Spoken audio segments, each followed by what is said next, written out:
What's up, Big K? What up, Chuck?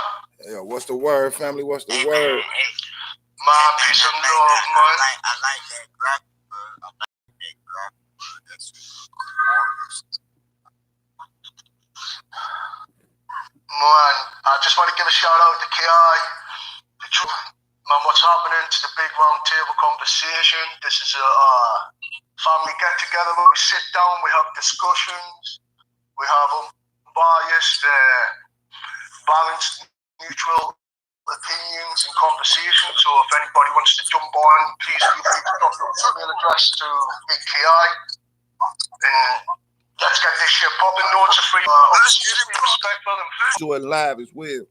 Yeah, salute to the homie Jordanlive as well. The game, Illumi. Salute to the whole chat, the family, the gang, everybody, MC, sub. You know what I'm saying? Little bro Philly, Sister Eva. What's up, Philly, Eva, my guys? You need to get your ass up in the table, man.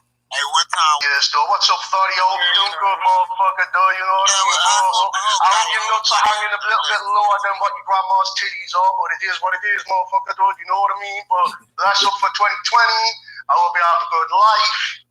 And don't cross the path of ever bus again, bro, because you know what the damn business is. Yeah, but I'm still going to put positive energy out there for you, sir. Well, sorry, that was me in a positive way. I didn't mean to offend anyone. Yeah, we just hope the little brother get it together, man. But you already know you doing. Y'all niggas, you gonna come over here and pop this shit. Man, let's not bring that motherfucking concubine over here, bro. Fuck that shit, man. We're here. We're just waiting on Jordanlive, everybody, at the minute, and then we're gonna pop off into a 3-generational conversation on hip hop, to be honest. And it's going to be quite wonderful to learn a little bit more as every day goes on. So, as I said, any questions to ask?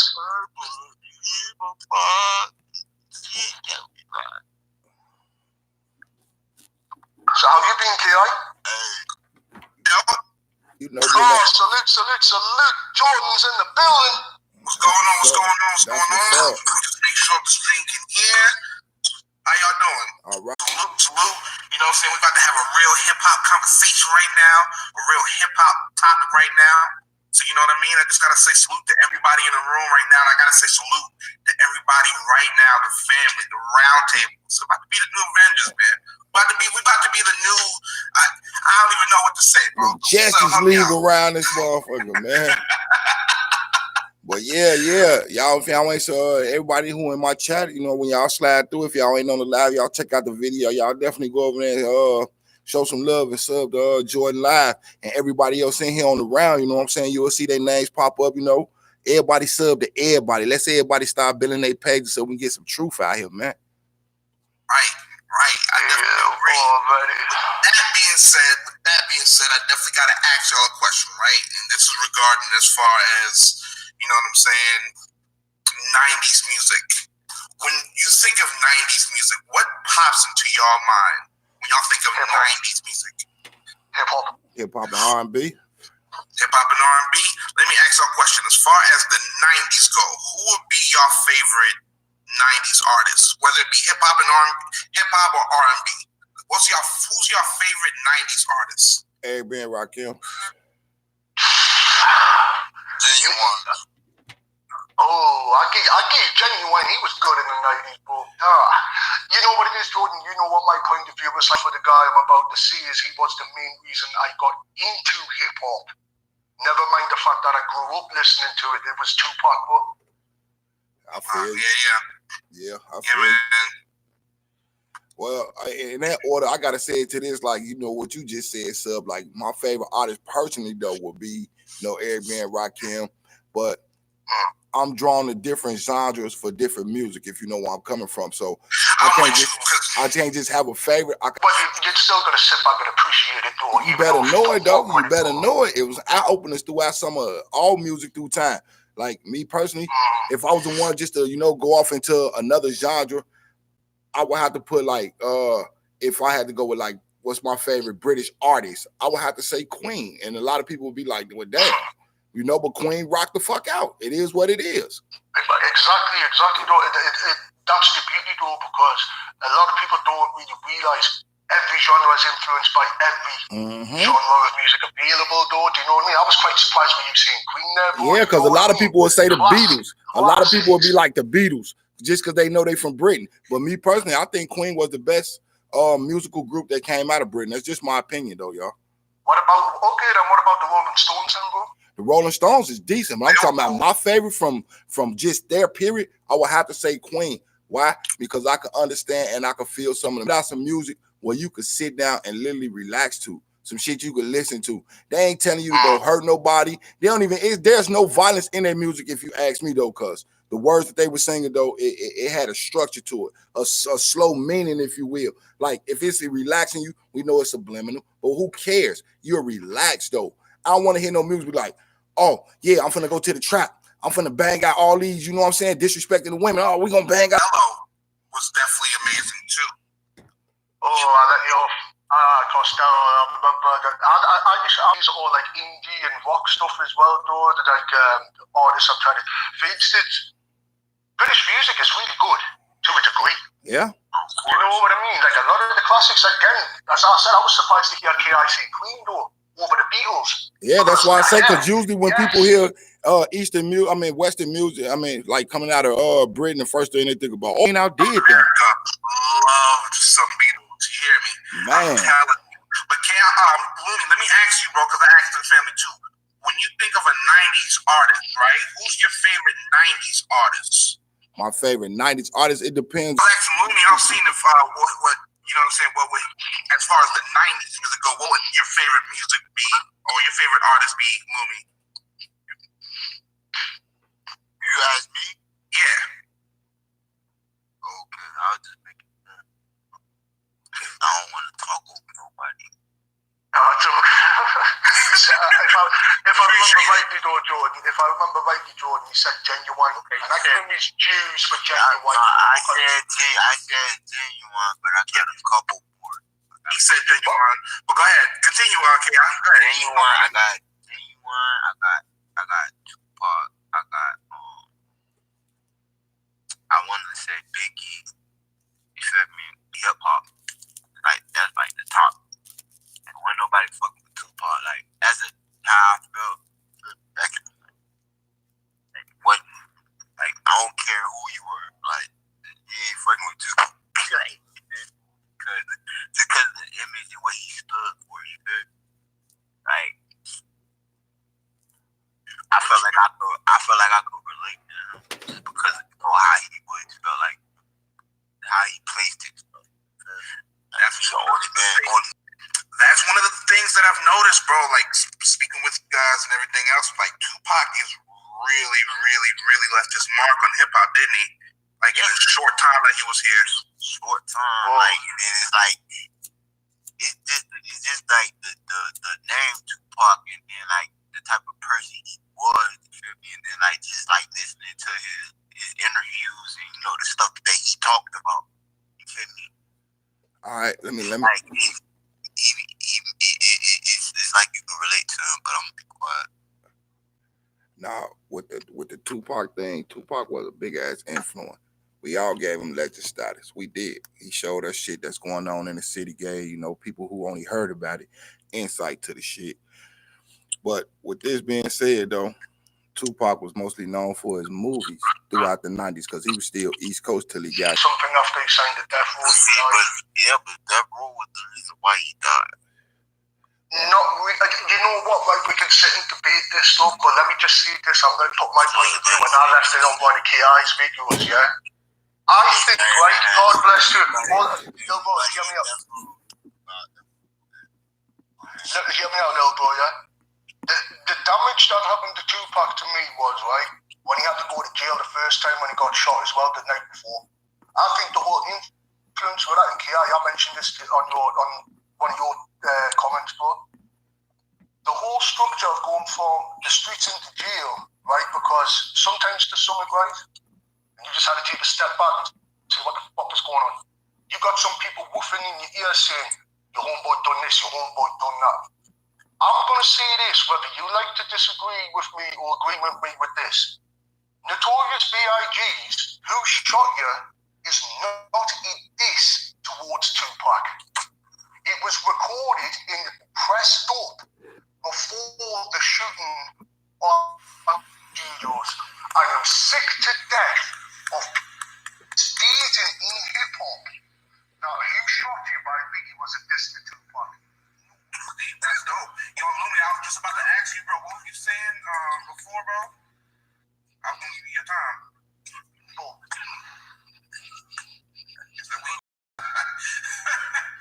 It'd be like that. Salute to the chat.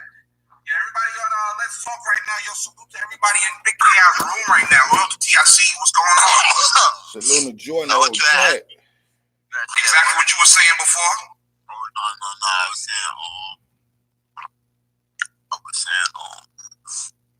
pretty much like his whole existence ended when he signed the death row. He was marked for death. When he signed that dotted line.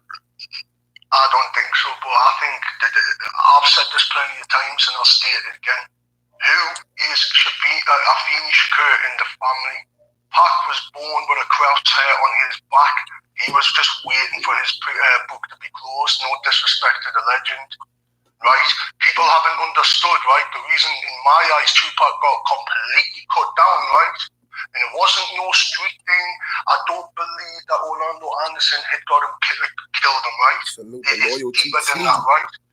You got to go look first and foremost and understand what happened to them when all that bullshit started kicking off in Oakland when they dropped all the stuff, right? I'm just stating this while we're up on the round table, dude. You know what I mean? When everybody started spreading around, yeah, obviously the whole family dispersed to different places. But what happened was they were already being watched and hounded by the FBI and all agencies, yeah? That's why they did like that. Exactly, bro. And then obviously what happened was though, because Afeni was still affiliated in my eyes and everything like that, she went through absolute hell when she was conceiving Pac. Or sorry, should I say, Lazane Parish Crooks, as he was born by. And then he got christened and turned over to Tupac Amaru Shakur. Right. Right? In my eyes, right? Yes, I love exactly like you, Illumi, yeah, what he stood for. Because every song, it doesn't matter if it was about a female, as in, I wonder why I call you bitch, to a song like Soldier's Revenge, or to a song like Temptations, or to Dear Mama Do, you know what I mean? Tupac as an artist knew how to go everywhere with it, though. He knew how to touch everybody on an artistry form, not a musician, an artistry form. Because he, for instance, you know how we all like different genres of music for different reasons, yeah? Tupac, he could go and put any song on and know what sort of genre that song could go to. Never mind just being rap. I hear you all the time. So when they come out, I just chill out. Hey, Lumi, put your mic. Yeah, mute your mic, Lumi.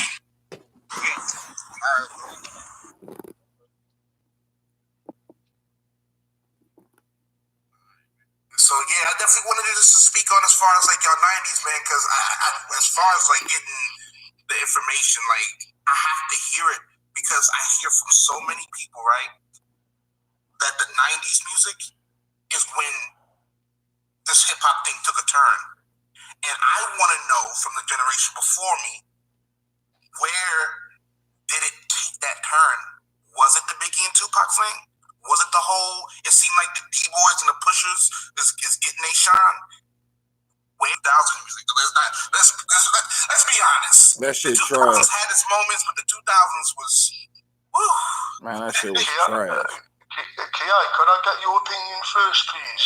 Yes, sir. Before I put my 2 cents in, because I'm still, like I was stating earlier, Ki, right? The game's been good enough to screw me on 84 up to 89 within the hip hop era, because I've done all my research back except for that little era, bro. because I didn't know, like when you go searching where to throw your hook in first to start learning, because I understand there was a lot of changes there, bro, right? Like, Jordan, fantastic question, because with me speaking to you, Ki, right? From the 80s, when you saw the likes of the Def Jams were coming around, you saw the Ruthlesses coming, the differences with the sampling that was evolving within hip hop in the late 80s, bro. When you look at that era, bro, right, to seeing the changes within the late, I would say after Tupac and Biggie, bro, could you pinpoint other than Tupac and Biggie where hip hop changed, bro? Right. Because I only came up in the 90s, bro. Do you know what I mean? I already know, bro, because in hip hop, right, and this is known, you always have sections of fads within hip hop that come and go. Do you know what I mean? Yeah, right. I know exactly. And I definitely, right before you answer that question, I definitely want to say that anybody listening in my chat and anybody listening in Chaos chat, you can always send in your questions, because Seven just said, I think after the West Coast, East Coast beef, hip hop changed for me. So that's an opinion as far as, you know what I'm saying, the Biggie and Tupac thing, the East Coast and the West Coast thing, it seemed like it took a turn. K.I., to answer Sub's question, I'm sorry, go right ahead. My bad. You good, little bro. Yeah, like why saying it take a turn there is right here. All right. During the 80s and shit like that, you got your Big Daddy Kanes, your Ice-T's, your NWAs, all this. These young cats talking about getting money. I mean, a few on feature, skinny clad women or what have you, but a lot of them didn't too much refer to them as bitches. It was like, they were displaying this the type of female they wanted type thing, versus today's music where, oh, this a thought, this a bitch, this somebody we could smash, this somebody, we could toss up. That's one way to where the music went wrong at, and then another one. And that music back then, though, you ain't see dudes meeting up talking about sparring and shooting and stabbing and killing each other. These dudes literally getting bread. You know what I mean? Back then it was bread versus what they get now. These dudes getting bread for trash. This trash that they putting out is bullshit. I tell people it's a difference between this regular so-called, and I do use so-called loosely, this so-called rap music versus drill music. The reason that the drill scene, is getting more attention because these dudes talking about shit they done been through, shit they done lived through, they people done been through, and it's some real shit, and they trying to get a bag all at the same time without, getting too many people in trouble. I'm sorry to cut you off, Ki. With you just stating that opinion, OG, Yeah, that's just an opinion. Consider, how you just stated there about the drill scene, Because what I understand about the drill scene, but I would like to make this observation to you with being an OG as well, Right. You remember how the West Coast was in the 80s and 90s, Right. Could you see that as a pattern within hip-hop that's re-emerged, for instance, within the drill scene?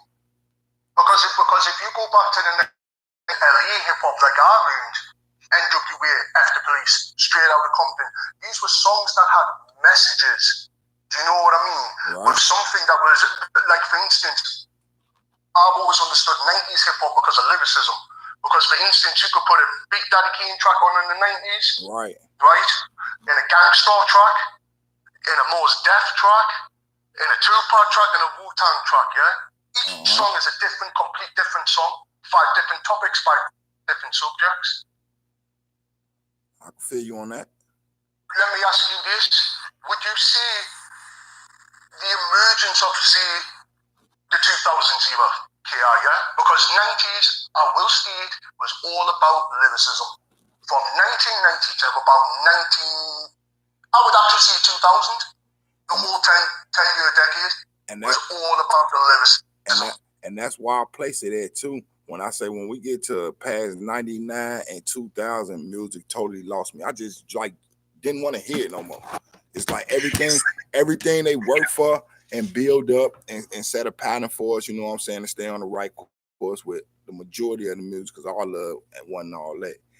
But they set up a path for us to stay on, though. They dangle, and I'm gonna use this again. What I feel like they be doing with these young kids, trying to just want some quick money. They dangle a trinket in front of them, and they follow that shit. Back then, these dudes literally used to, hone their craft. Put it out there. Make you feel where they coming from. Cause some of the rap music, we was all in the clubs. I don't care what nobody's saying, from a club to a house party or whatever, bumping this music, moving our feet to this shit. Now you listen to some of this shit, they just make you want to, like some of them sound like they want to die. Jacked up off drugs, off codeine, all different type of shit. They make you want to like, damn, is this dude dead? What the fuck is he talking about? My example is this. We all know Lil Wayne got some cold ass lyrics. No disrespect to that brother. He doing his thing. He been doing his thing. No disrespect as well. I'm a big fan. I'm gonna admit though, I've got my opinion. I've stated it to Jordan and got my arse handed to his fault, to be honest with you. But I'm gonna keep my opinion for now till I hear you out, big homie. No, I'm just saying, like, Lil Wayne got a song called I Feel Like Dying, though. If you listen to the words of that song, this man, who wouldn't feel like dying putting all that shit in their fucking system, man? Exactly. And it's like, I ain't got nothing against him, but that song in particular, I pinpointed for a simple fact. From beginning to end of that song, the man, I feel like that. I don't feel like dying. I feel like living. What the fuck type of shit is this? Then you got people, oh, but that Lil Wayne, that Lil Wayne. I don't give a flying fuck if my mama put that shit out. I don't feel like dying. And I like, I use that versus this song right here, though, and it's a good example of totally different, you know what I'm saying, ways with music. Will Smith, Summertime. That's a song that's a fucking classic. That's a classic. Everybody can bump at a fucking picnic, a family reunion, what have you. You can bump Summertime to that shit. But who gonna go to a picnic or family reunion, any of that, and I ain't feel like dying? Come on, man. I don't feel like dying. I don't feel like dying. I definitely think that's where the thinking is different as well, too. I think a lot of people didn't even focus on that. I think they saw, okay, that's a sample. They focused on the beat. They focused on Wayne's lyrics. They didn't even think of it like that. Because when you hear that song, you're right. It's jarring. It's dark. I feel like dying. That's what he's saying over and over and over again. It's a dark song. But I definitely feel like those in my generation love Lil Wayne. Let's be honest. Yeah, like I say, I didn't disrespect. That's why I just said the way I put it. Like, I ain't got no disrespect. The man got bangers. But that song in particular ain't no song that I want to fall up under. He came in, a hip-hop guy. Last time I seen him, he was a skateboarder. Like, I'm cool. Skateboarding is technically hip-hop, you know. Just to see the difference, though. But, Keon. Yeah.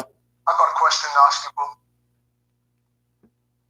Ducks and Rugers exposing me, yeah? Uh-huh.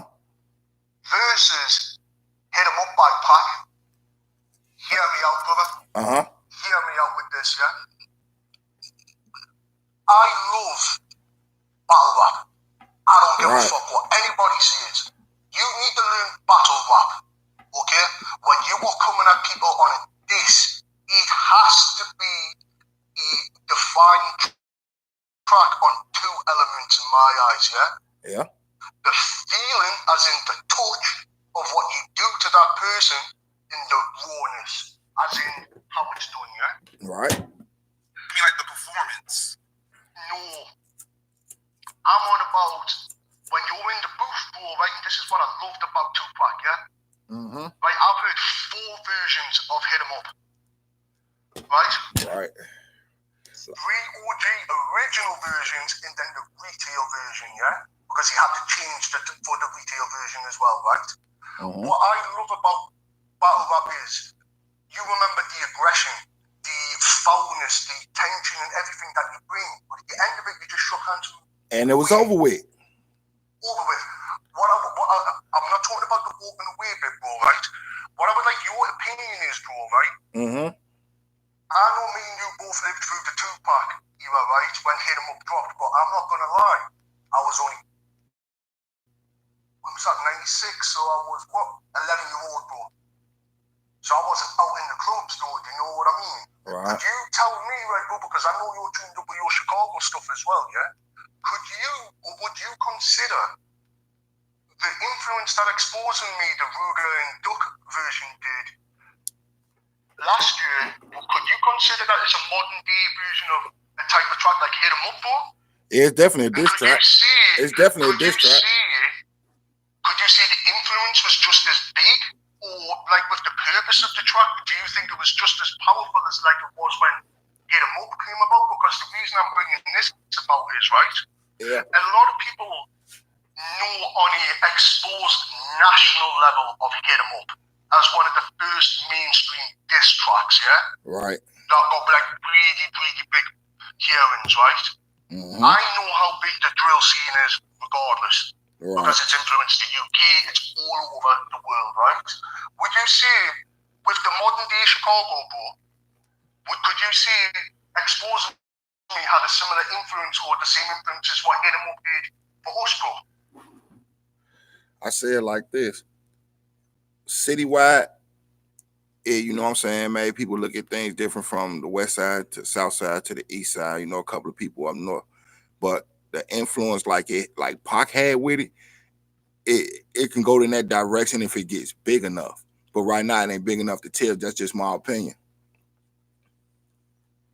But it definitely was a big diss track as far as the city went, you know what I mean? And if it get enough pops and go where it need to go, then yeah, it definitely can, you know what I'm saying? Not ranking that top 5 with it, but it definitely can pop up in that top 20. That's just my opinion. It is, man. It is. Because sorry to cut you off, Jordan. KI, the reason I say that is, right, I've loved quite a few battles that I've seen this year, especially the Pusha T Drake one, bro, yeah?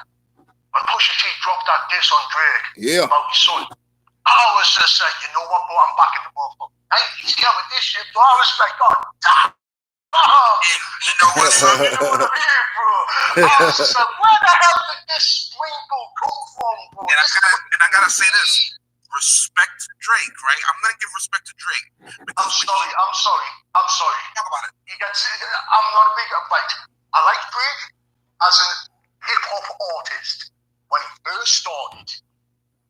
When he grew up, he can go slang pretty time down somewhere down the block. Don't care, bro. You know what? No disrespect, bro, because he, to me, is the definition of a hip-hop culture vulture. Because I'm not being funny, right? I seen him with the DJ Screw haircut. I seen him doing the Mac Dre Fizzle dance. He goes and drops this. Listen, no disrespect to you, Dre. You're from motherfucking Canada. The hell you got to do with these people? No disrespect.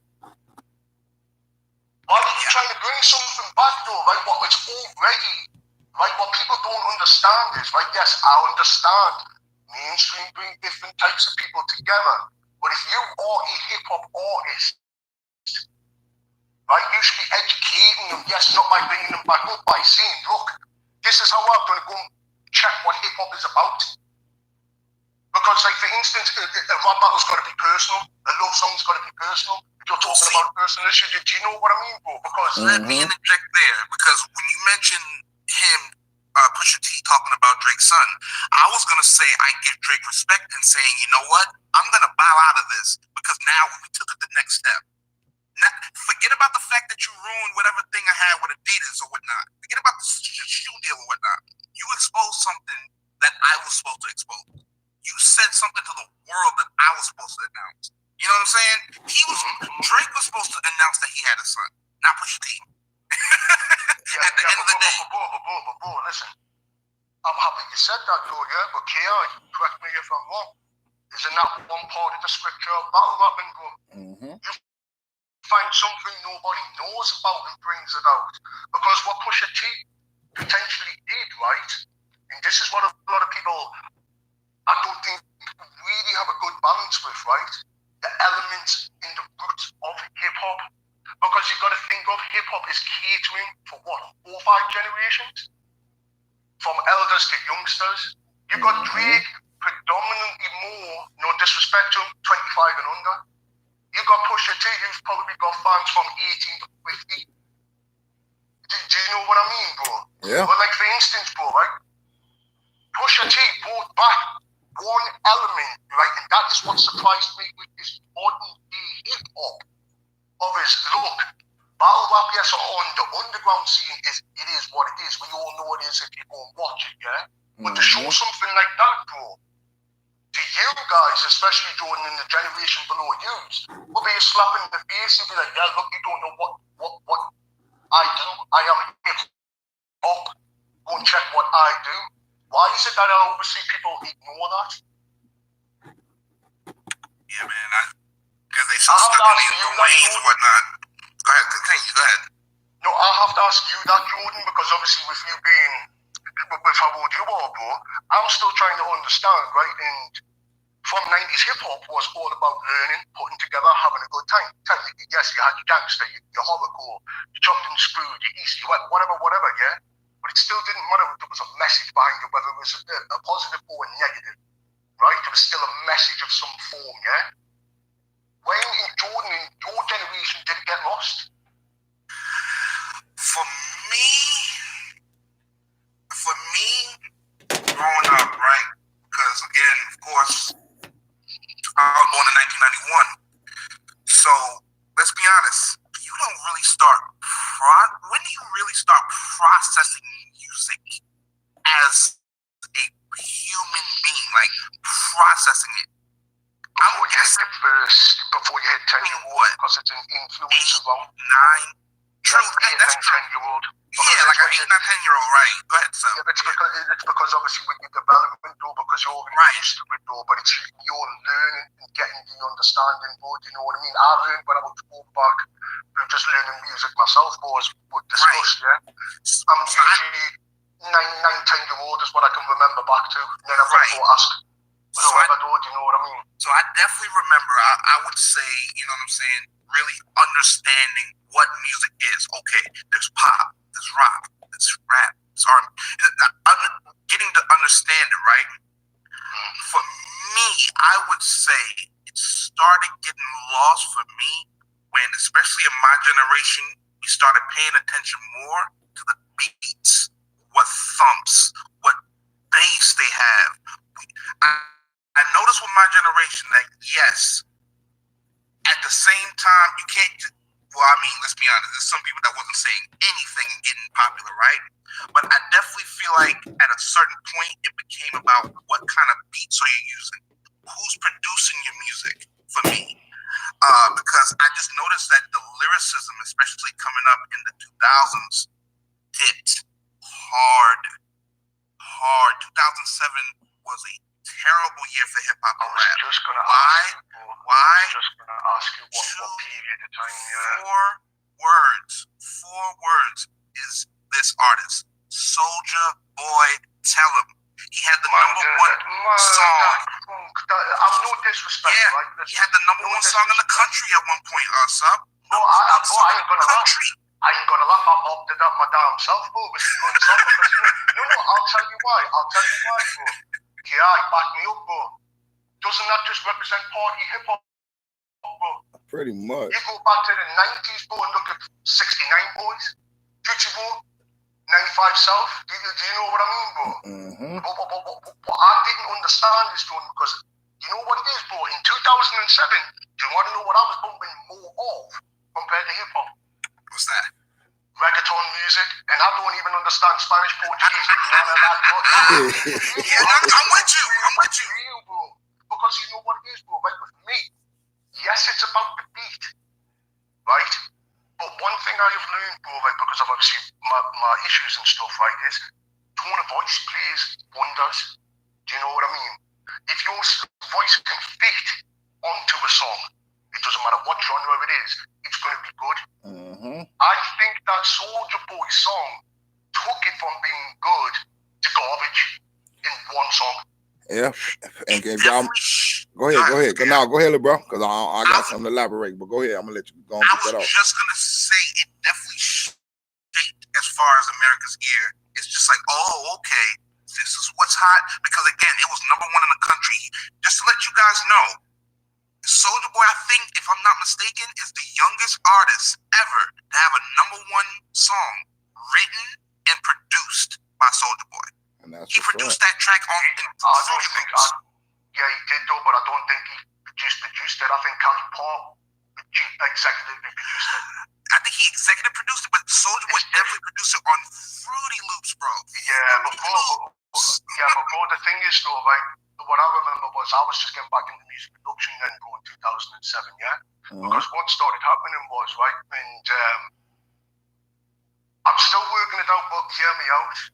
When there was a time in hip-hop, I don't know where it come from, when everyone started to do everything on their own, as in the production, the artistry, and also the musical side of it, right? I don't know where it come from. Because the only influences that I used to remember was, like, for instance, Dr. Dre. When 2001 came out, there was a few solo tracks he did on there that were done, like, produced and written and whatever by him. Do you know what I mean? Right.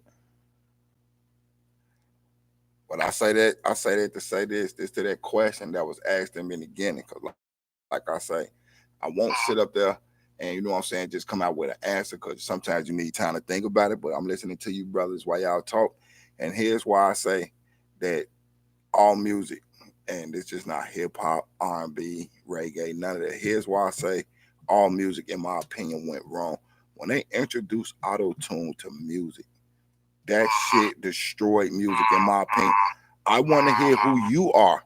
I want to know what you are saying from your own voice. I don't need to hear no fucking machine relaying nothing to me, what you can relate to me yourself. Auto-tune really took the fabric of music and threw the shit down the toilet and flushed it twice to make sure it went down. Yeah, and this is where, bro, hang on one second, Sub, because this is where, you know what I'm saying? This is why this is a round table, and I love it. Because while we can bring up at one point, I can bring up another point and counter it. Because I'm with you as far as the auto-tune. But who is a legend in the game? And I know you guys know it, but who is a legend in the game who popularized the vocoder? Yeah, but Ralph finna say, yeah, the dude saying computer love. Sorry guys, I've got to jump in right here. Okay, bro, a vocoder and a voice box is different. Say it again. I was finna say it myself, though. Say it again. That's different. I'm just saying, that's where you lose people in my generation. Let me just be clear. Yeah. But the thing is, though, what people have got to understand is the evolution of technology over years. I can sit and discuss this with you guys because I have used auto-tune and know how to use it and what it does. Mm-hmm. I can tell you now, it is so different. Yes, it uses elements of a box and vocoder, but it's not the actual units of it. It's little elements and things. Because what's happened is, right, technology within music, right, or whatever, it got turned up in the decade of the 2000s. And I'm thinking with the coexistence of this so-called dumbed down rap, as we called it, yeah, the bubblegum era, the snap era, they capitalized on it. Because what I want to point out something to you, before you even knew auto-tune was in existence, it had already been used. And guess what genre it was in? What's that? Pop music. Yeah, I don't listen to too much pop. Neither do I, but you'll know who I'm saying. The name begins with C. I already know. And that's all I'm going to say. I love that song. Yeah. I love that song. Cher, Who Do You Believe in Love came out in the early millennium. If I'm wrong, please correct me. You're right. But to that fact, though, what I'm saying, how auto-tune destroyed it, though, is this. Auto-tune, they took that. It's like if I'm listening to this gangster salute MC, if I'm listening to this gangster hardcore rapper that's out here in the trenches really doing all this, what he say, I want to hear your voice. I don't, you know what I mean? And there ain't no fun boy shit or nothing like that. I want to hear who you is as a person. I don't need you to be on that sound like no Damon, no Fairy, no motherfucking truck sounds, nothing. Man, tell me what you talking about. Tell me what you talking about. Salute to MC. Right before I speak to you, I will say this in salute to what you just said, Sub. I will say this. Whereas a Roger Troutman, you can argue, he used the vocoder to separate himself from the pack. Did he have a message? LeBro, let me ask you this question. Because I feel you from Roger, but I gotta ask you this. When he was singing, was it a message in his music? Oh yes. Did you feel his music? Oh yeah. Did you want more of his music? Oh yeah. Okay, now with these ones that's using it now, though, man, nobody want to hear that shit. They on some garbage. And I even want to say, like, it became cheap. It became like a cheap code. That shit trash. It's garbage. I will say that shit. Like, you know what I'm saying?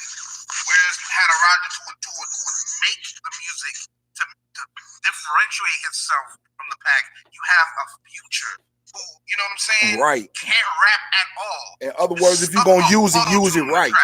They using that shit for everything. Auto-tune and shit and just blew up. Look at some of these. Look at some of these sing. Look at some of these today's singers we listen to on vocals and all that. When we don't listening to their tracks and shit, but when they go live, I mean, you know what I mean? They had a live concert or something that we go check out. A lot of us be mad than a motherfucker. Like, man, this ain't the same motherfucker who was singing that unless they back it up with a record and they voice singing that shit. Yeah, but the thing is, though, bro, like, we can go back to the 90s and say, listen, right? We came up on stage shows. We got to see the artists doing them with their original vocals, whatever, right, though? But with the advancements of the way things have been going on, not the topic for tonight, though, yeah? Now, obviously, everything has evolved over time, yeah? We know auto-tune, right? Vocoder, I know you've got to speak into it to create the keys to get the effect, yeah? Right. Right? You can do what you need to do to sing or what, or however you do it, right? But auto-tune, right? I can go there, excuse how terrible this sound is. And I can make that sound as if it's the best goddamn fucking thing in the world. Do you know what that is called? It is called manipulation. Audio manipulation. And with the way things, I'm not going to get deep into it, yeah? With the way things have gone with the frequency change within audio itself, yeah? That is why a lot of people use auto-tune, because it creates such a different tuning in quality that you have to have everything mixed into that sound for it to be heard. Okay. Because it doesn't matter how you speak on a microphone, bro, right? I can speak just like this. Or I can speak just like this. Right. But I'm gonna ask you this. I'm gonna ask you this, sir. Yes, okay. With the auto-tune, when Roger was doing it, it wasn't broken when he was doing it. And you know they're saying if something ain't if something ain't broke, why try to fix it? They added on to all this extra shit though. Like I say, some things it may sound good in though, but at the same time though, the majority though, if you look at it, the majority of auto-tune, these voice boxes to make these singers sound good for you to buy their records and make them famous.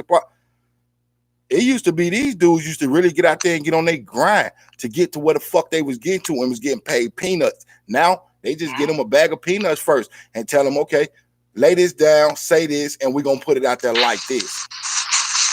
Yeah, because I know we're not going to get into a big debate about it though, yeah? But when the majors all started coming about, yeah, they all know they have to have a certain lifestyle, exquisiteness, cultural vision, stuff like this when it comes out to it though, yeah? So because I'm going to tell you something, right? When I went through Motown, yeah, through the 50s, 60s and 70s when I went back listening, I bloody loved it, bro, because I could hear who the artist was. I could feel the passion. Yeah, I definitely fuck with 70s music.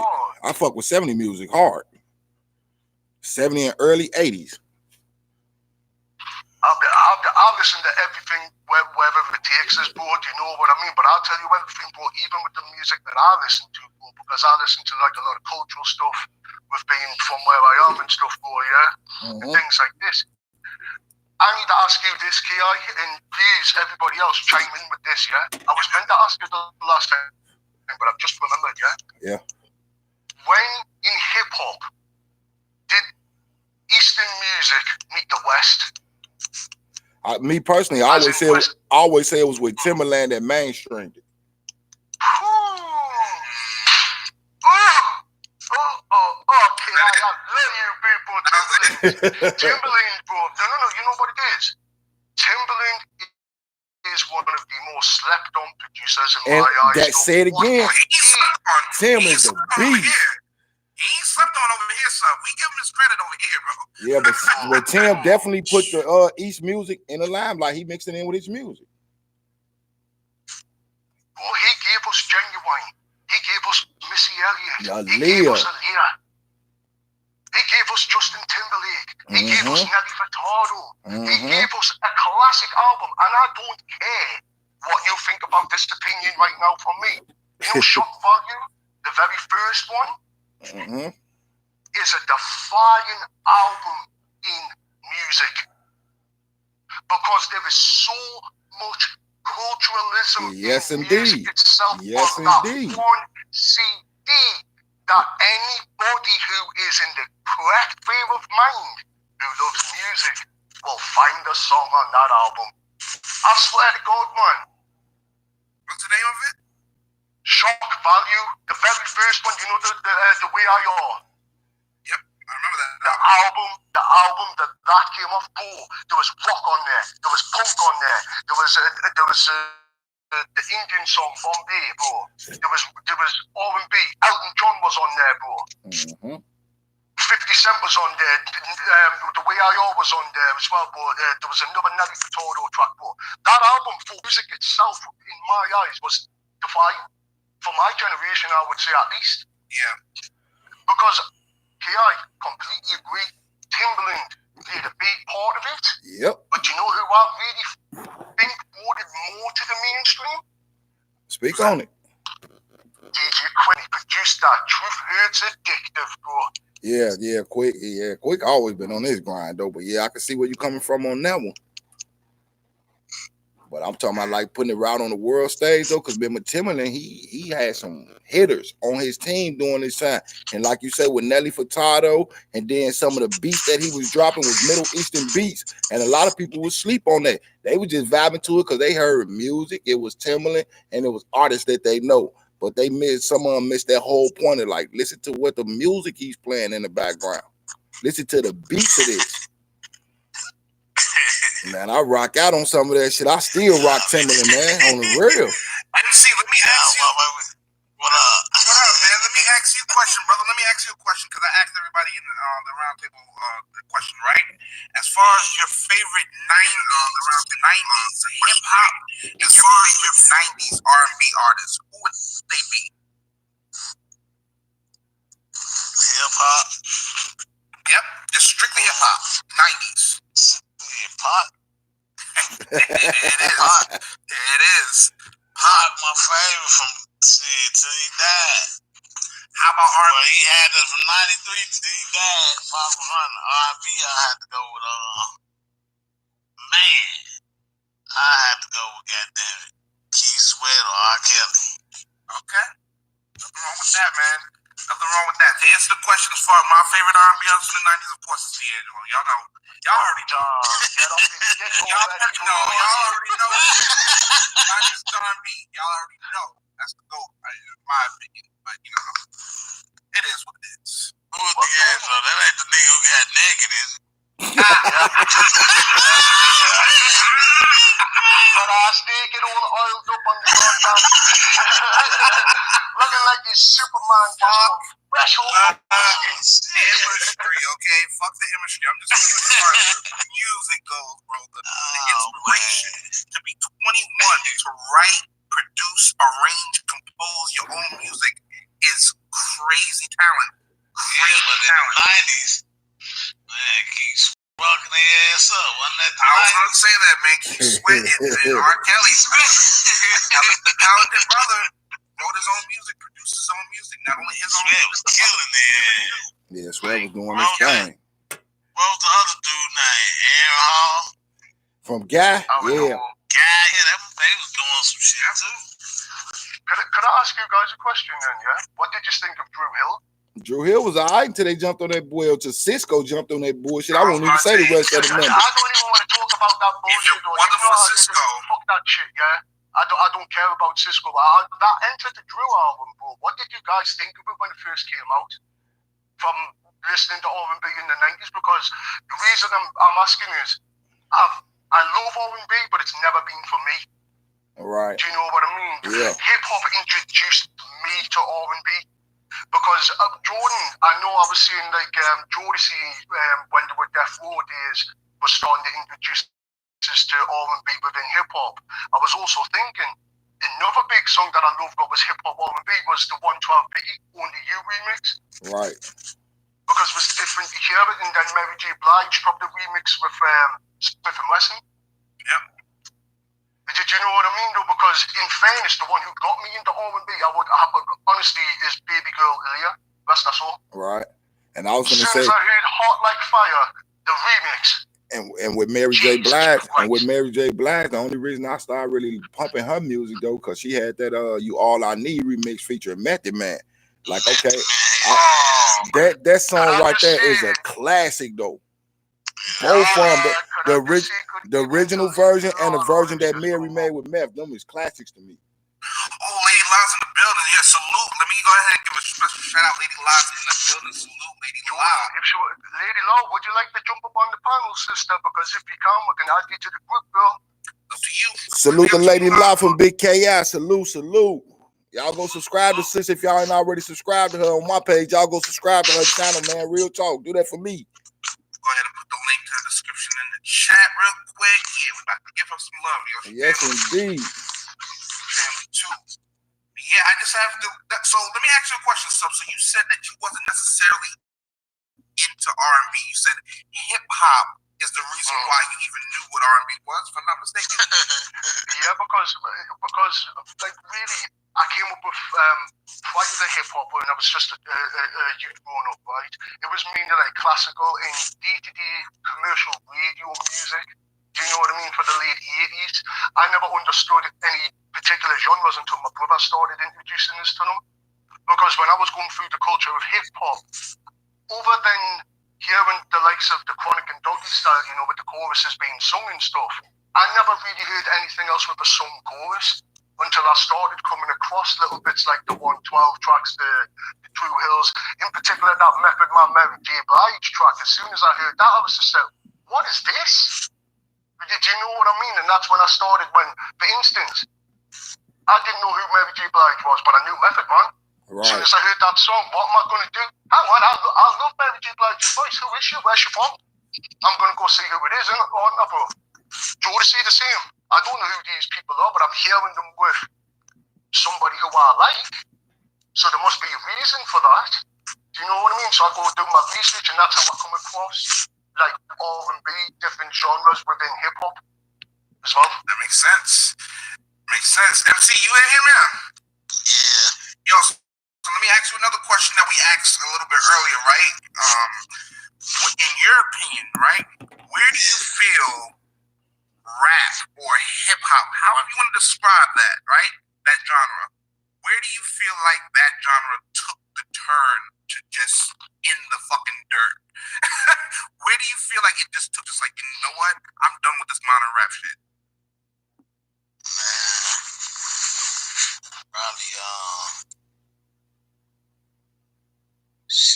probably 2016. Can I elaborate on a little something, y'all? This with the 90s. Yeah. This with the 90s music that we talking about. During the 90s, we had artists like Mariah Carey, Aaliyah, TLC, Boyz II Men, Michael Jackson, Jodeci, En Vogue, SWV, Bill DeVoe, Blackstreet, Drew Hill, New Edition, 112, Escape, Color Me Bad, The Fugees, Groove Theory, Soul For Real, Shy, Guy, Jimmy Jam, Terry Lewis, and H-Town. All of them is the ones who ruled the 90s. They all ruled the 90s. Color Me Bad, man, come on. Anybody who say they ain't listen to Color Me Bad during the 90s, though, they lied to you, bro. And I'm going to tell you straight out. We all done sat there and listen like, okay, listen to these motherfuckers. Especially that, ooh, come on, man. Come on, man. I'm talking about, I'm going to keep it 100, too. I got that in my playlist right now. No bullshit. I cannot make this shit up. I just read some of the things from my playlist. That's who really ruled the 90s when it came to R&B, though. Yeah, you just said, yeah. Now compare them to these new call R&B artists of right now. They make them look like trash. They garbage. You're right, bro. You're 100% right, bro, because that's why I went off hip-hop in 07. When you know the authenticity of what the genre of the music is, yeah? When I started feeling getting lost, I just got turned off from it. Because I would still love to hear. MC, is that you, bro? What?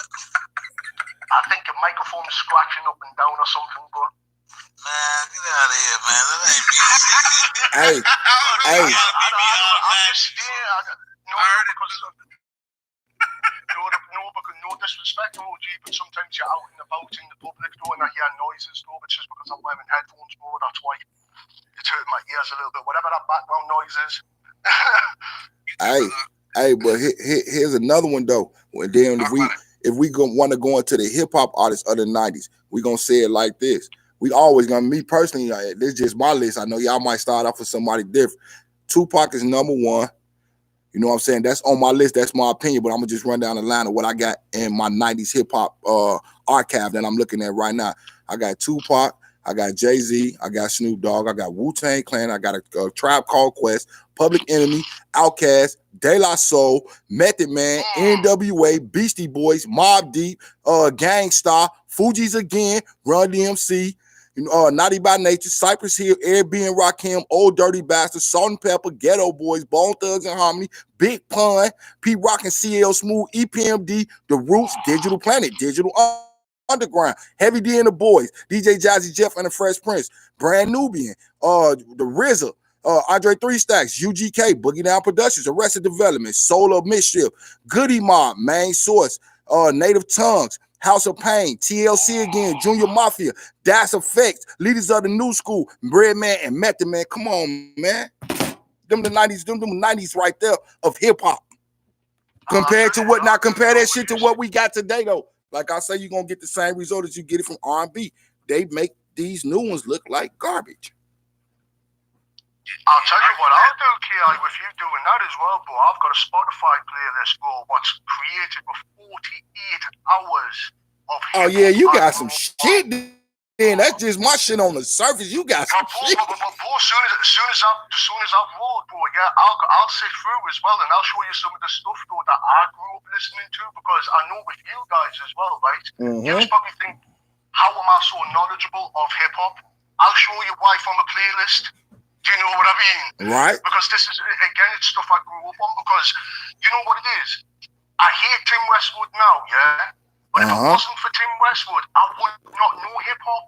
He played a big pivotal role with me, though, because both myself and my brother, right, were only 4.5 year difference. But we shared a room for 14. Okay. And whatever he was listening to, right, for instance, I would know about No Limit,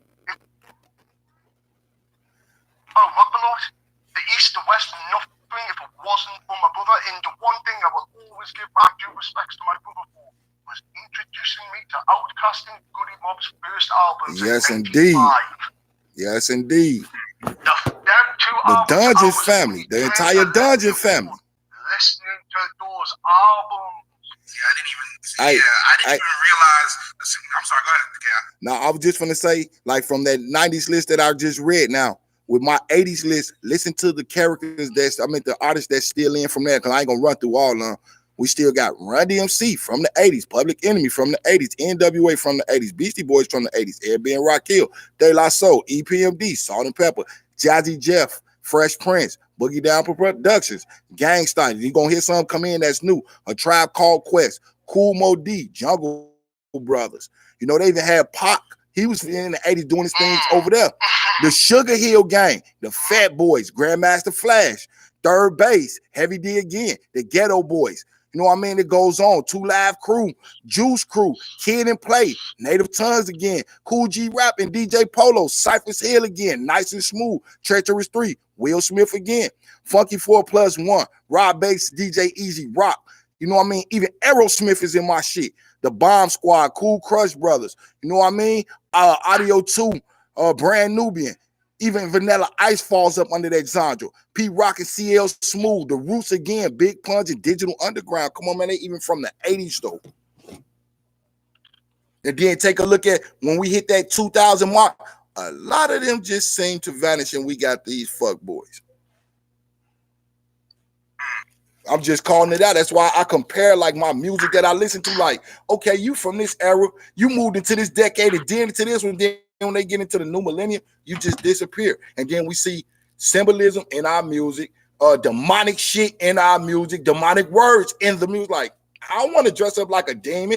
I don't want my eyes to turn fucking bloodshot red and I grow fangs and want to kill and eat people. I ain't with none of that shit though, but they depict a lot of this shit in the music though. And it's like, what the fuck do they got to do with what I'm listening to? With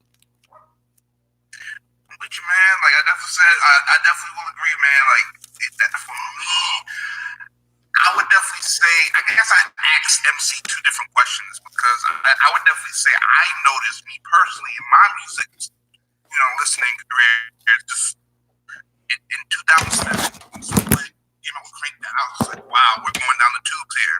But I would definitely say, as far as the modern day hip hop, I'm gonna give it with MC when he said 2016. Around that time, you had the Young Thugs and the Rich Homie Quan kissing each other in the mouth and all types of weird ass shit, man. Yeah, Future was still fucking on top. I'm not gonna lie, that is kind of when I stepped back from the modern hip hop and was just like, you know what, I can't do this shit no more. I just can't keep up with this shit. Yeah, and the music, when it comes to the music, look, bro, I told you, I'm the one, like, you know what I'm saying, myself personally, I look for symbolism in everything. Why? Because symbolism speaks volumes without saying a word. And Jay-Z and Beyonce, and this for everybody from my era into this era. With Jay-Z and Beyonce, we know how Beyonce started out, you know what I'm saying, with Destiny Child. We all know that Jay-Z started out with Hawaii Soapy fame. Take a look at what they doing now, though. Y'all remember that song when him and Beyonce did the song? I don't know the exact name, so don't quote me. But it was a symbolism part up in there where he blew up the car and killed Beyonce, and in comes Sasha Fierce. That's demonic, number one. Now, with Rihanna, this is just another example, and I'm gonna throw the flow right back with Rihanna. Rihanna came out this beautiful, wholesome girl next door that everybody had a crush on. And to Disturbia, like, come on, man, really? Really? She went from being that much of a ray of sunshine to a fucking dark-ass, gloomy night type shit. Like, it all changed. It's symbolism about all that shit, man. They feed that shit to people. It was crazy is what song was that album on? The same one that Umbrella was on. And that song, Umbrella. It's so many symbols in that shit. If you slow it down, it's ridiculous. It's hella symbols in there. Out of the stratosphere with that Umbrella song. He ain't looked back since. And then if you look at the Umbrella song and you slow it down, like slow it all the way down to where you can't really slow it down, and they come in slow motion, you see a devil head, you see the devil's horns, you see her making a weird shape with her body that we know a human body can't contort like that, though. Even if they did use CGI, it contorted into a demon. And that's real talk. Y'all can all go do receipts on that while we sitting here. That Umbrella song, just type in Rihanna Umbrella, demonic. That's all you got to do. Because let me tell you this, Timmy Turner by designer has a hidden message in it, but you gotta play it backwards, reverse, and slow it down to hear it. And I can pull that. You know, I take that word on it. You the hip hop mogul up in this motherfucker to me. I just go back in time on things I know, but I know you be like, cause I done seen your page and looked at you. Definitely be on some of the songs that I forgot about. I'm not saying I don't know them. I forgot about them. Well, I'll tell you what then, bro. Okay, well, I pulled my Spotify playlist, and I'll give you the first 8 songs that are on it, bro. Go for it. 8 songs. Number 1, Regulate by Warren G. Number 2, Mobb Deep, Shook Ones Part 2. Number 3, If I Rule the World by Nas. Right. Number 4, Hip Hop by Dead Prez, sorry. Number 5, Worst Comes to Worst by Dilated Peoples. Number 6, Wu-Tang, Cream. Number 7, Cypress Hill, Insane in the Brain. And number 8, The Dayton Family, Real With This. Yeah, The Dayton Family was the shit. Bro, number 9, Poor Pimp by Do or Die. Number 10, Are You Ready For Us by 3-6. Douglas Rivers Born by Bone Thugs. Easy 8, Real Motherfucking G's. Straight Up Menace, MC8. MC Breed and DFC Ain't No Future in Your Frontin'. And Into Dig Back to the Hotel. Players Club, Rapping 48. Too Short the Ghetto. Compton's Most Wanted, Hood Took Me Under. Spice One, Welcome to the Ghetto. Dayton Family Again, What's on My Mind Part 2. Souls of Mischief, 93 till Infinity. Immortal Technique, Dance with the Devil. Nate Dogg, Hardest Man in Town. UGK, One Day. Mac Dre, Genie of the Lamp. Pimp C, Knocking Down Doors. DMG, You Don't Hear Me Though. Big Mike, Clear. Fifth Ward Boys, Pussy, Weed and Alcohol. Do you know what I mean, bro? I can sit here for hours and look, going through this shit. Right, and I was gonna say, Dayton Family, then they have Bootleg, Shoestring, and Backstab in there featuring Nuisance. That's correct. Okay, I'm just making sure I'm on the right page doing ain't thinking about psychodrama. Exactly, bro, because what it is, bro, a lot of people still don't give due respects to the Dayton family being from Flint, though. They put Detroit really He got on the map before Eminem and stuff, you know. But it was a big bubbling scene out there. Yeah, that shit crazy. Outcast synthesizer. Oh, bro, okay then. Let me throw something random out there, man. The one, I would definitely say this, right? The one thing that I would definitely say is that Eazy-E had a career that I wish I would have seen the end, like the beginning and the absolute end of. Because I think Eazy-E had an interesting story to tell, and it only came out because he died. Mm-hmm. But as far as how he infiltrated the music scene and whatnot, it's pretty interesting. It really is. And I would have liked to have seen if he could have been kind of what a Jay-Z is as of today. Right. But in my eyes, he already was, but without people realizing, because I've got to give dues to the late 80s and the 90s for the moguls of hip-hop that actually come out. The Russell Simmons, the Jay Princes, the Tony Drapers, all of these people, bro, because I would say that probably the two biggest influences that I can work out for anybody was Jay Prince when he started rap a lot in the late 80s in the South, yeah? And when Def Jam came about in 86, 85, I cannot see anybody else to bring such a formula where stuff can be brought out like this. Do you know what I mean? Because today, a lot of people will reference, oh, but Jay Prince this, Jay Prince that. People don't understand. He, to me, was the first ever black person to do a hip-hop record label on a major forefront. Yeah, all day. Because what people don't realize is this, like Jordan, he worked in the parking lot, right, doing what he had to do, yeah, but he was funding his record label, yeah. You know the Ghetto Boys lineup changed 3 times, right, Jordan? I didn't know that. Go back and do your research on rap a lot, and correct me if I'm wrong, K.I. There was 2 Ghetto Boy albums out before Scarface came, correct? Yep, just like with TLC. They was going to be different members before they formed the entire group, though. It's the same flavor. They was finna be a whole group. It wasn't gonna be a Chili in there. And they replaced their 3rd member with Chili. They definitely, you know what I'm saying? There's been a switch in a lot of eras though. It's just like when, like, I'm gonna speak on this too about this drill music thing. Everybody think it because, you know, Duck and all them guys, Vaughn, all them, because they put it out. Drill music is nothing new though. If y'all really want to see some of the pioneers of drill music, all you got to do is just go back and look at Psychodrama, which consists of DJ Double D, Psycho the Third, if I ain't mistaken, and MC Dice. Now he go by the name of Player Dice G.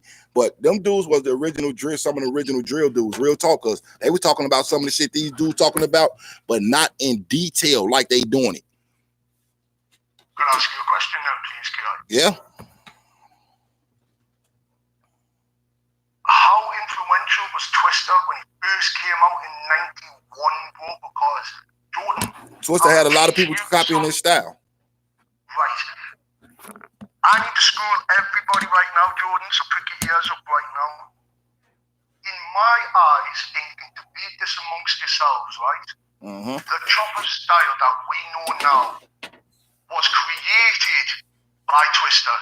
And when he was tongue twister. That's when he was going by tongue twister instead of just Twista. Right, Jordan.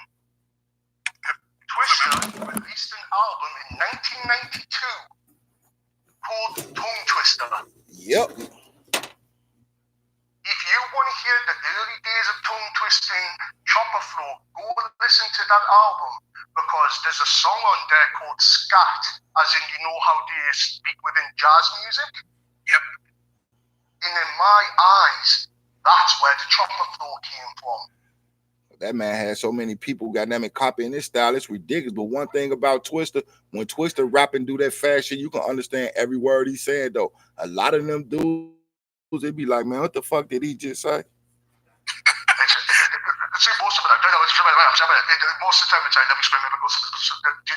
Yeah, like they like Busy Bone. Like Busy Bone, I give him all credit. I rock with Busy, but Busy one that you can't hardly understand. I was just about to get on them. My earliest influences of trapper music, I've got to say, was Douglas Rushbone. Busy Bone on that last verse. You can't really understand shit that man's saying, though. He sound like he starts speaking a whole different language. Like, wow, slow it down just a little bit, because some of the words, I'm like, hold on, dude, what you just say though? And then we already know before it was a bone, before they was going by bone, they was known as Faces of Death. I gotta go back and look at this album. Born Enterprise and Faces of Death was the first album. Yep. Because that was the EP. Because let me give you a quick story, Jordan. Yeah. Busy Bone was not an original member at all of Bone Thugs and Harmony.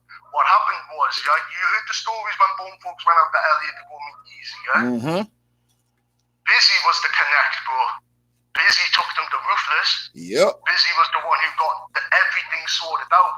So that's why they added them, because the fifth member, or the fourth original member, was Flesh and Bone, bro. Yep, and he got booked. Exactly, because what happened was, bro, right?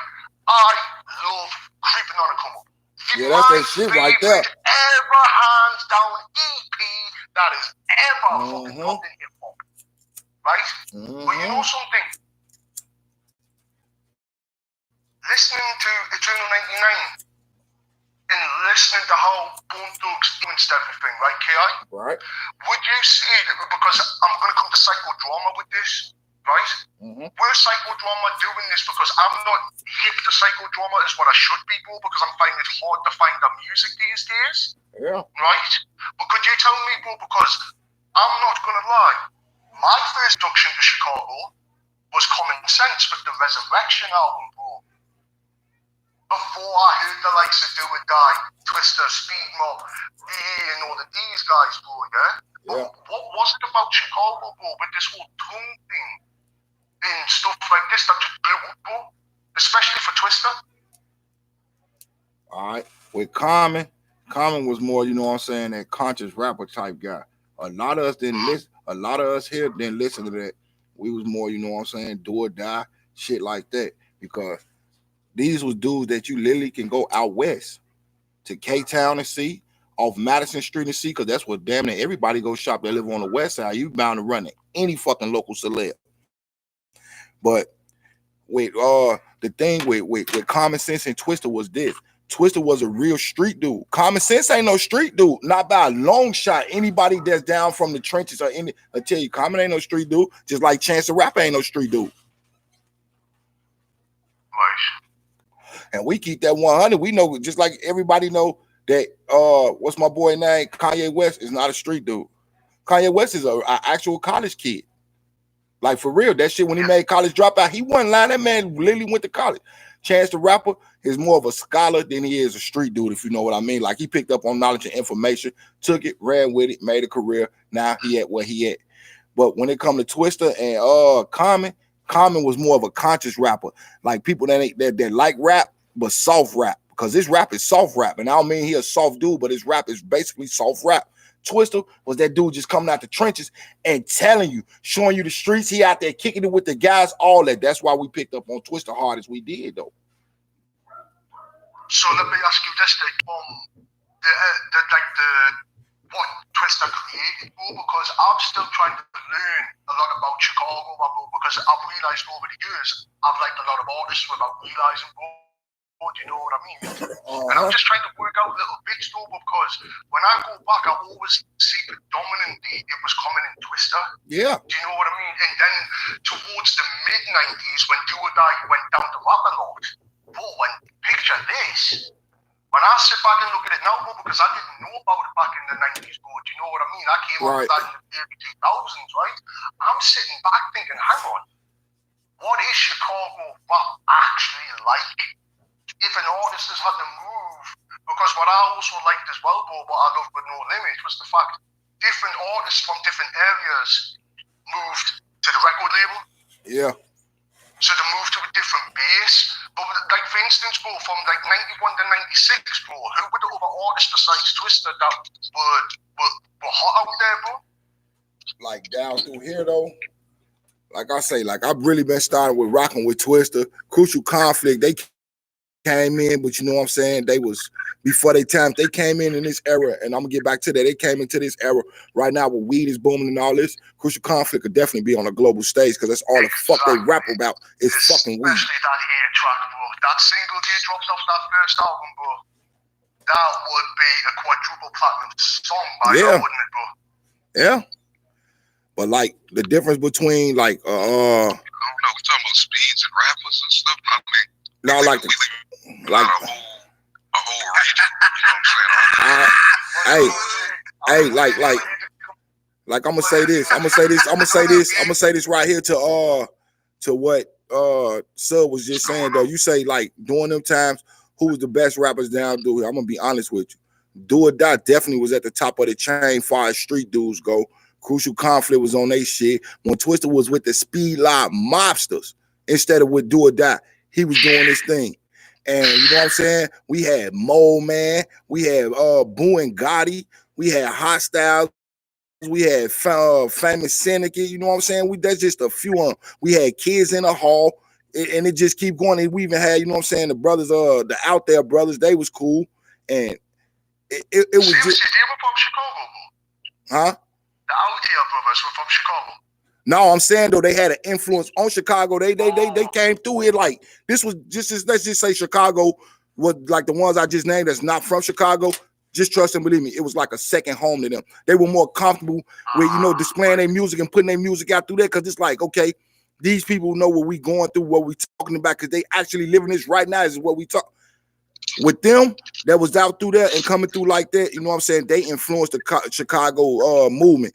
But far it was Do or Die, definitely helped influence it. Twister and the Speed Live Mobsters, Crucial Conflict, they definitely helped put it up there.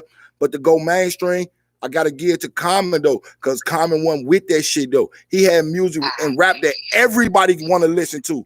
Like, okay, this brother ain't in here telling you, you know, if your wife get out of pocket, kick her out the window. If your kids get out of pocket, go grab a motherfucking baseball bat and just beat them up. He was basically telling you know to love your family in so many different words. You know, be respectful to you know those who respectful to you. If they ain't respectful, you know, keep it pushing. You ain't got to stand there and argue with it because it takes two dummies to argue, and it takes two grown people to have a conversation. But these main three artists though, Do or Die as a group, Crucial Conflict as a group, Twister and the Speed Live Mobsters is basically what put the street rap thing in here. I ain't even in Chicago right now, but definitely put Chicago on the map far as people getting attention. Pac did the shit on a global stage, if you will. He had money backing him. These artists I just named didn't have no big record labels back. They was mostly independent, putting their shit out there and then them being street cats and real street cats. No real street cat. Man, we was rocking with them dudes and helping them push their shit. Who is that you listen to? Man, that's Twister and the Speed Live Mobsters. Who is that you listen to? Oh, that's Crucial Conflict. Who is that? That's the Dayton Fest. Like, we'll push it out like that. Man, where you get that from? Shit, down there off Kizzy. We slid down on Kizzy or down on Roosevelt. It's a dude up there in the van or in the truck selling the albums for like, you know, $2, $3. Man, go down there and cop that shit. And that's how I spread it. See, because if you see it as well, though, I give you the juice, yeah? Mm-hmm. When I heard that Mobsters album by Speed, not Mobsters. Man. Oh, I had an orgasm, to be brutally honest with you, because, right? No, let me see, bro. I got a reason why I said that, bro. Yeah?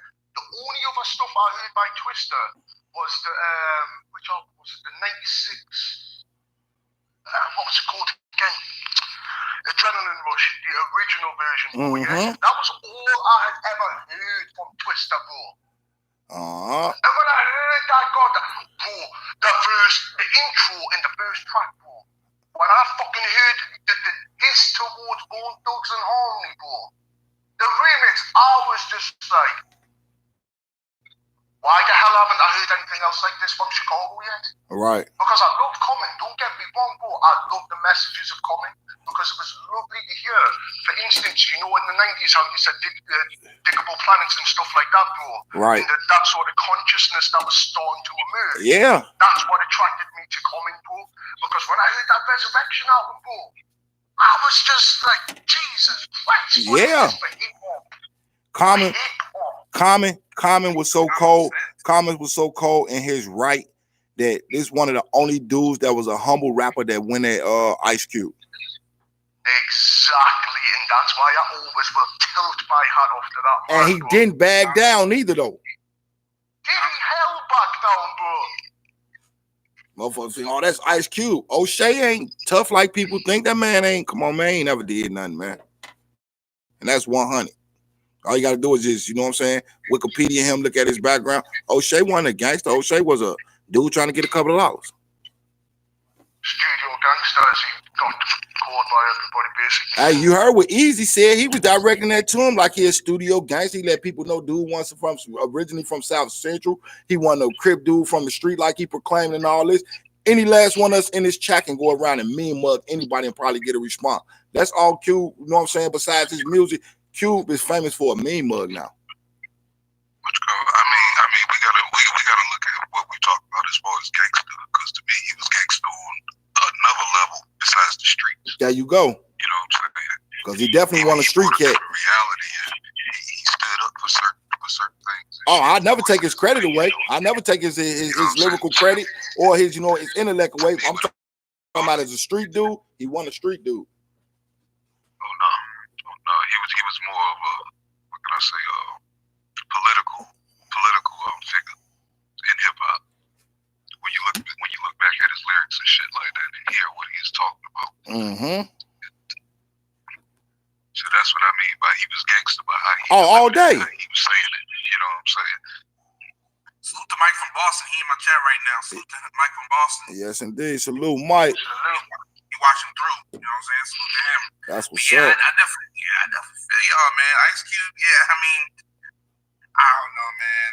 I just like what he did with the movies. I like what he did with the movies, how he finessed the movie industry, man. And let's be honest, he could have had his own little film empire right now. He could have been like what Tyler Perry's doing right now with his studio. That low-key could have been Ice Cube, I feel like, at one point. But it's went a different direction with it. I don't know. Big. Since you up there in the shy and stuff, right? I'm trying to go through some of the stuff that I had when I was coming up.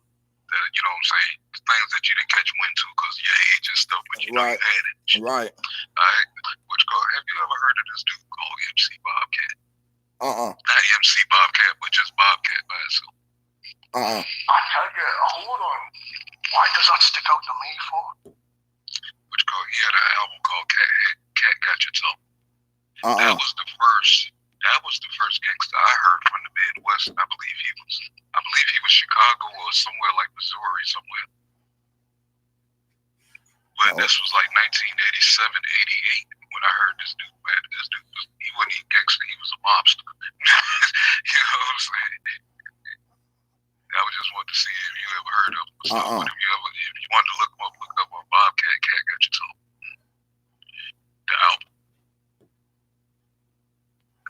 Matter of fact, I might have to go look it up just to look at some of the credits on it. But since we was up there at the Midwest, he just popped in my head and stuff back in the day.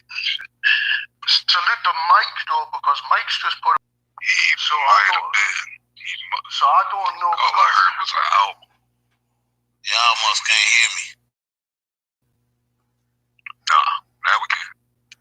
Oh, I've been talking for 30 minutes. Oh, shit, your microphone was off, though. I seen that. This motherfucker like, nigga, fuck y'all. Y'all ain't talking about the Brat put Chicago on, nigga. Yeah, the Brat, she definitely did that thing for the ladies. But if this you talking about the same Bobcat, they say AMC review West Coast DJ Bobcat first gained notoriety for his production work on LL Cool J's multi-platinum Bigger and Deffer. Okay. Yeah, then that's the same Bobcat. Yeah, he a brother. You know what, though? Yeah, I'm looking at his info right now. Don't attack me for this, but man, I don't know what y'all see and hear in Mobb Deep. They suck to me, man. Mobb Deep has some hitters, though. They might do y'all. I just didn't like them niggas at all. Like, only song I liked was the one they said, "You need to give it up. Thug life is out." That's it. Anything else is over for them, man. I gotta say, in my opinion, about Mobb Deep, right? Two different MCs, two different characters, but came gel together as a team because I've done my research on Mobb Deep, yeah? And honestly, right, Prodigy, rest his soul, was too far ahead of his time. Man, Prodigy was that dude, man. No, hold on, MC, hear me out, bro. Yeah, hear me out, MC. Yeah, you tell me an artist who said something about the Illuminati from 96 and still now we're fucking saying it, bro. To his death. Anybody can use that word. No, bro, because what it is, bro, right? Prodigy's family was already in the music industry, bro, and stuff like this, bro. This is what people don't know. You've got to go back and research the artists, bro. Do you know what I mean? Because Prodigy is just a straight up producer before he started rapping. Saying how was they cold and all they said was done. It was the messages. It was the messages. Like we talking about them individual. The message Prodigy put out though. Prodigy was on some eye-opening shit to his death. Exactly, and to me, bro, like for instance, I'm only using like the Illuminati as the reference, though, right, bro? Mobb Deep, when they first came around, were a complete failure. That very first album that they released, Juvenile Hell, was a failure, bro, right? And they had to make the infamous, bro. Right? Juvenile Hell, as a Mobb Deep fan, right? Absolutely. He sucked garbage. I'd like my arse with the CD case. You know what I mean? It was garbage. Nice up in this bed. What up, brother? What's the word? What's the word, guys? Welcome to the panel, bro. We're on live with Jordan on Jordan and KI's people. Hip-hop discussion. I couldn't hear y'all. What's happening? So what's the Yo, word? bro, how you doing, man? I'm all good. What'd you say, MC? Man, they talk about Mobb Deep was. I don't know. I don't even like them dudes. Hell no. Mobb Deep, man, get out of here. Prodigy was that dude though. Sub-Zero. Queensbridge in the 90s, right, had created a lot of good artists, bro. And there was so much battling and stuff going on, so I can understand from an artistry side the pressure and things, bro, that they've got to go through to create the music, right, bro? I can go back and pick 3 albums I love from 94, right, and 2 of them are from Queens, and that's Nas's first album, and Mobb Deep's, the Infamous was 95. Do you know what I mean, bro? But then I'll happily go up to, say, Long Island and go chill with every single first Wu-Tang album, as in the solo ones and the first group album. And then I could go to somewhere else though in New York and do this. I think what it was, bro, as well, it was the emergence of the 5 boroughs coming together, bro, because it was a lot of, I would say, fighting. Because to me, no disrespect to Pac or Biggie, even just prior to 1824 months of both of them brothers dying, yeah? Right. Queens and New York within the 5 boroughs was just a bubbling point, especially Queensbridge, the whole projects of Queens, because I have never known one project to create the ton of artists that it has. That's a good point, bro. Yeah. That's a good point. You can't argue that point. I'm just saying. Oh, man, he go to it with this. Hell yeah. You know what I'm saying? What up? Put some respect on my name, man. Oh, man. Okay, who said Zero, by the way? What? Did anybody see a Zero before in the conversation? The artist from Houston? Zero? Yep. I never heard of him. Well, He from Texas, ain't he? Yeah, yes, I'm a big fan of Houston hip hop, so I'm quite knowledgeable with that as well. I know about Zero, but yeah, man, I don't know. I feel like all of them got they turn in the spotlight on different music though, because right now I feel like shit. I feel like we got it at the crib with the drill music though. We really opening up eyes, like man, look at this shit though. And at the same time, them young cats making that bag, trying to get out that jam though. Yeah. Because everybody else made music just for the money and you know what I'm saying, to entertain people though. When it come to that drill music shit, them dudes actually trying to make some money to get the fuck out that jam. Right. They doing it for a cause. Oh yeah, you already know a lot of them. You already know some of them junkies. You already know how that goes. Right, they just want some lane. For real, that's facts. That's facts. And then you got the real ones. You got them real ones who got them kids and everything. They really trying to get out that jam though. Then you got the junkies. They ain't no shit. Yeah, right. Like what's his name? Famous Dex. I can't stand it. He from the crib. Yeah. Every time I sink through that, nigga, I avoid that he nigga, went man. to Hollywood and just turned to a straight up heroin addict. Yeah, I seen that boy a few times. I always left that conversation or went on about my business because he the type of motherfucker I felt like, man, if I stay here too long, it's gonna be some bullshit. And I ain't bite my tongue That about nigga shit. there, boy. That nigga fell asleep on his live before. Look, dude was in the whip. Dude was in the whip before. And look, I'm talking about was in a whole conversation. Motherfucker look back, that dude slump. He got drool and shit coming out his mouth and some more shit like the fuck. Hey man, drop me the fuck off, bro. You can let me out right here at the fucking train station, nigga. I'll make my way to the crib. Dex be on one. Ain't no telling if dude ass OD'd in the motherfucking backseat or nothing, man. Let me the fuck up out of here. Yeah, that boy gone, man. But I'm not gonna lie to you guys, bro. Like, whereas y'all have, you know what I'm saying, those Chicago legends, I will never forget, what was it, 2008? A friend of mine said, you need to listen to this track from Hot Styles called Looking Ass Nigga. I said, oh. Yeah, that was some joke shit though. That was some joke shit. Then we had other states trying to take that, talking about they came with us there. Man, we've been saying that shit. I'm talking about before I was born. 6 months later, it was been saying that. Cause we used to be walking around like, man, right? We'll walk around and see a motherfucker on the street and look at a pop can and talk, dude, man, you Pepsi can looking ass nigga on the real and keep it moving. Right. Railroad track nail spike looking ass nigga, we didn't care. Little hoodie jacket wearing ass nigga. Y'all get the Chicago exclusive on the round table. Man, I'm talking about we been doing it. That shit became we came up with some new shit while they was doing that old shit. Man, we came up with a bunch of slang. And they took our shit, threw it in they rap, made it their own and shit like, damn, that's our shit. You got every nigga in the world talking about ops now. That's old as hell. Then a motherfucker, that shit, man, I remember motherfuckers saying that in the 80s when I was a short. In the 82, niggas talking about, look at y'all ops or what? Then you got niggas talking about Hammer. Damn.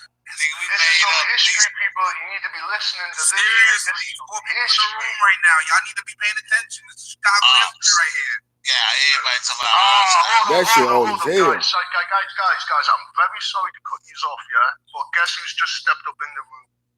Me and the milkman behind the bar. Big salutes, my brother. How you doing, my man?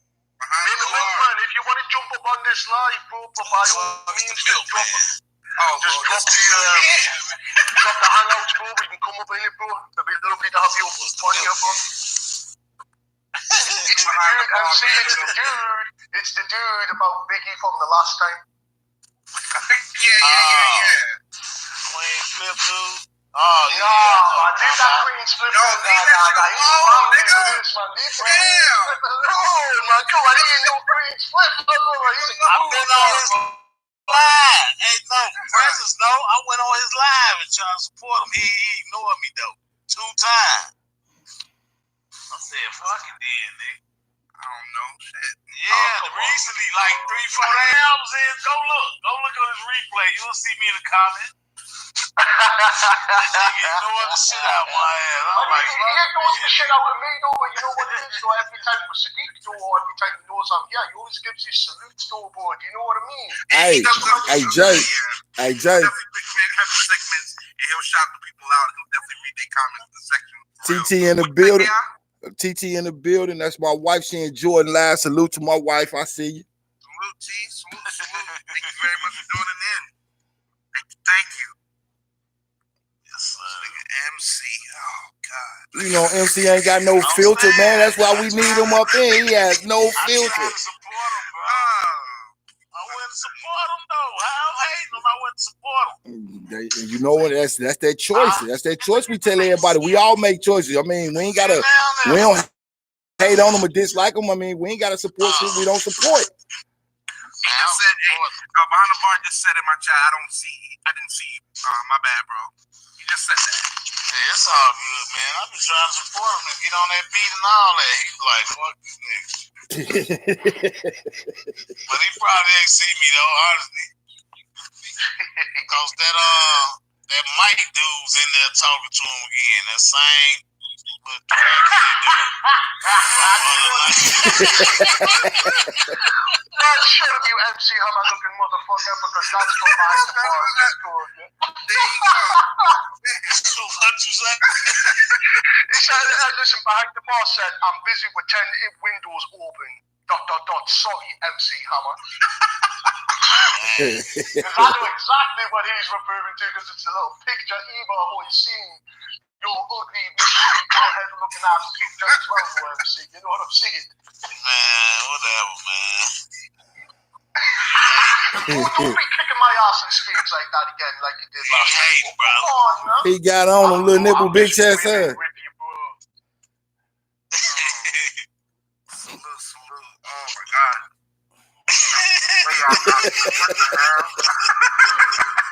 See, this is what about tables about having a joke, man, and a good time.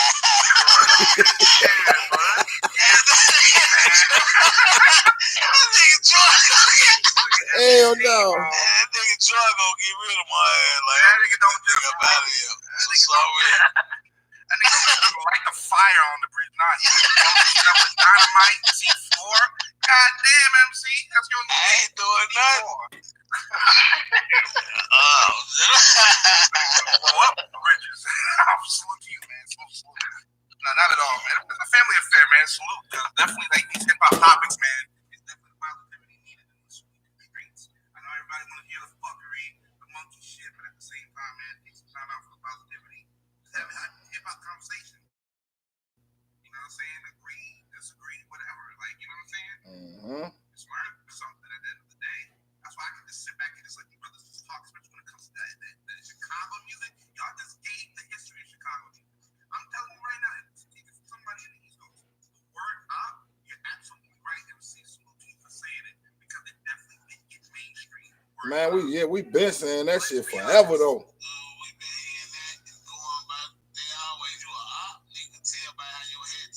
Mm-hmm.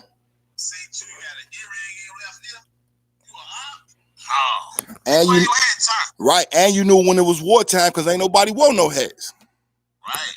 Take that leave that motherfucking hat at the crib. This 83, 84, 85, now 2020, niggas talking about, hey, you up. Acting like it's a new word. Nigga, we been doing this. First time I heard it was in that Will Smith movie. No, was it Will Smith? With Gene Hackman and shit. He was chasing them. And them dads, what? Yeah, Will Smith. That damn movie he was in and shit. Need money. Damn. They was oh yeah, I know what you're talking about. Right. Chasing them all over the damn place and shit. That mother apple. That was the first time I heard the word damn used like this. So can I ask my OGs this, please, yeah? Do you guys, you know, like with the teenage of how words are being written? What you trying to get? Hold on, bro. Would you, for instance, like, I'll use a little reaction there. You know, when he came out and said, what,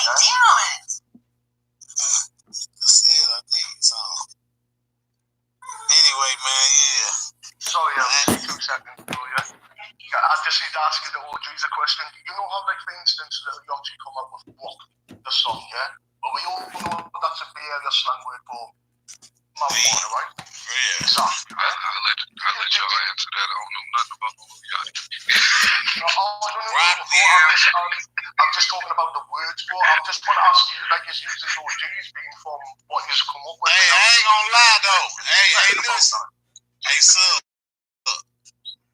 I can't even lie. The first nigga I heard say broccoli in like 90 was E40. That's where I got it from. That's where I got it from. That's where I got it from as well.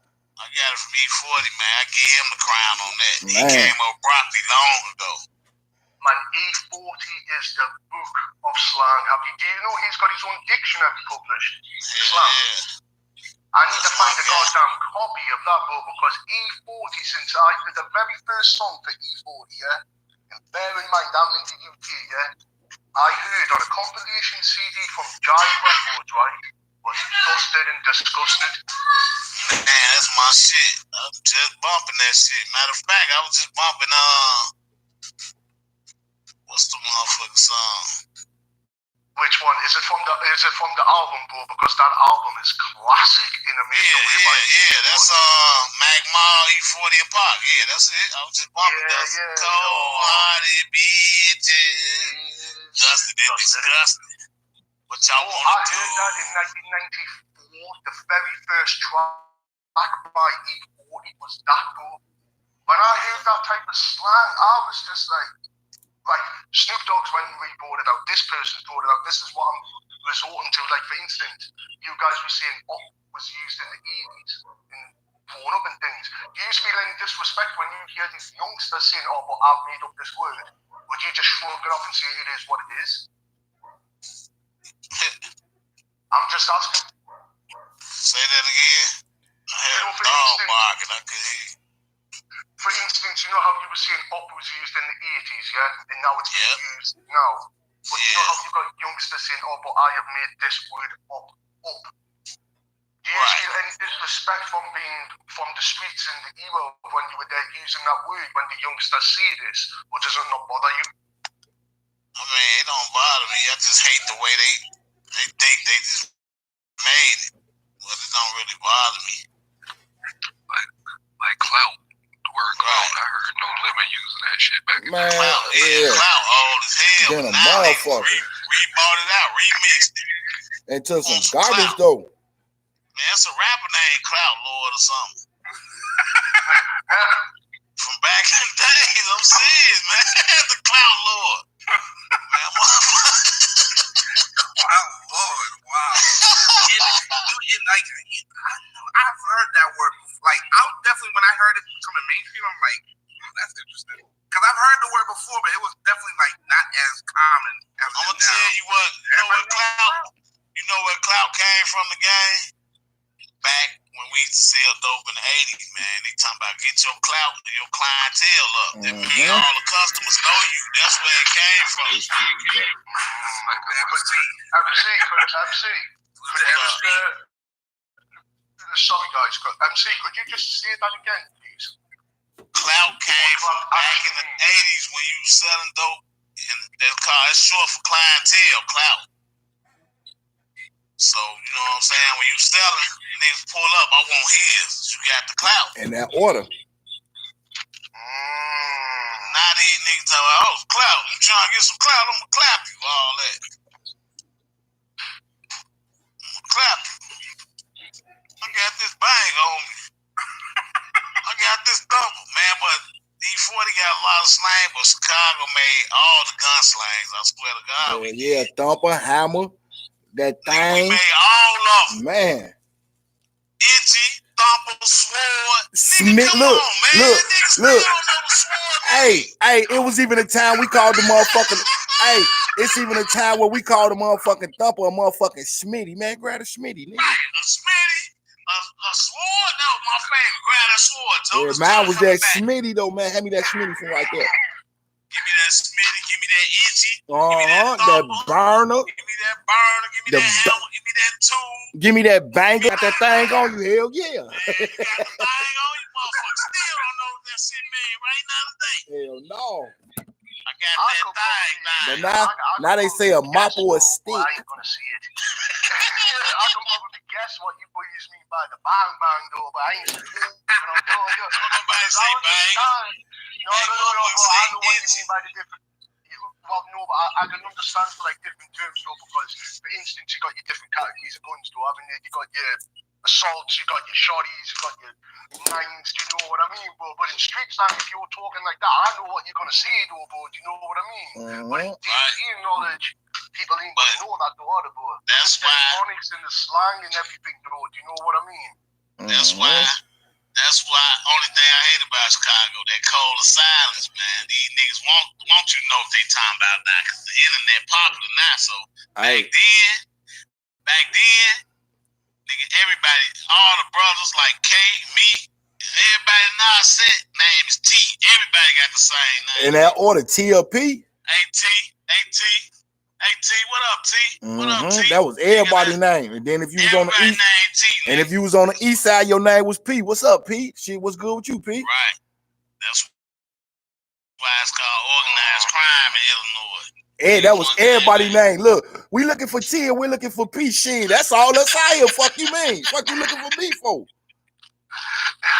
Hey, niggas should be in the back of the police car talking about, man, they itchy over top of the thing. All on camera and shit, they still didn't know what the fuck we was talking about. They don't know what you talking about. And motherfucker move that shit before they can move.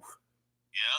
Like, man, grab that itchy for me, man. Yeah, but clout, when we started really like putting it in order, you know what I'm saying, before these youngsters took that shit and turned it into an empty ass word, that shit goddamn was about influence and power, and then it was especially in politics or business on the real. It was just like MC was just saying, man, that shit was about politics and fucking business, and both of them ran hand in hand in the streets. Because you got street politics. I ain't just talking about that shit what we see with these motherfuckers and then governments. No, it's governments on the street, though. It used to be. Just like money. Niggas say scratch. Hell yeah. Scratch. That paper, that dust. Give me that scratch, give me that bread, give me that moolah, that dough. Now you say dust, motherfucker, think you talking about a powder to put up your nose. Niggas talking about ducats. Hell yeah. Give me that bread, Joe. I need that bread, man. Or walk up on a motherfucker, hey man, what's going on with that chain you owe me, man? The fuck? Yeah, that chain. Yeah, give me that chain. Well, let me see this though. Let me see this then. If I see the UK and OG and MC, yeah, I'm gonna go to the kitchen and cook a bird. You know exactly what I'm doing. Hell yeah. Hey, look, I better get a good deal. Look.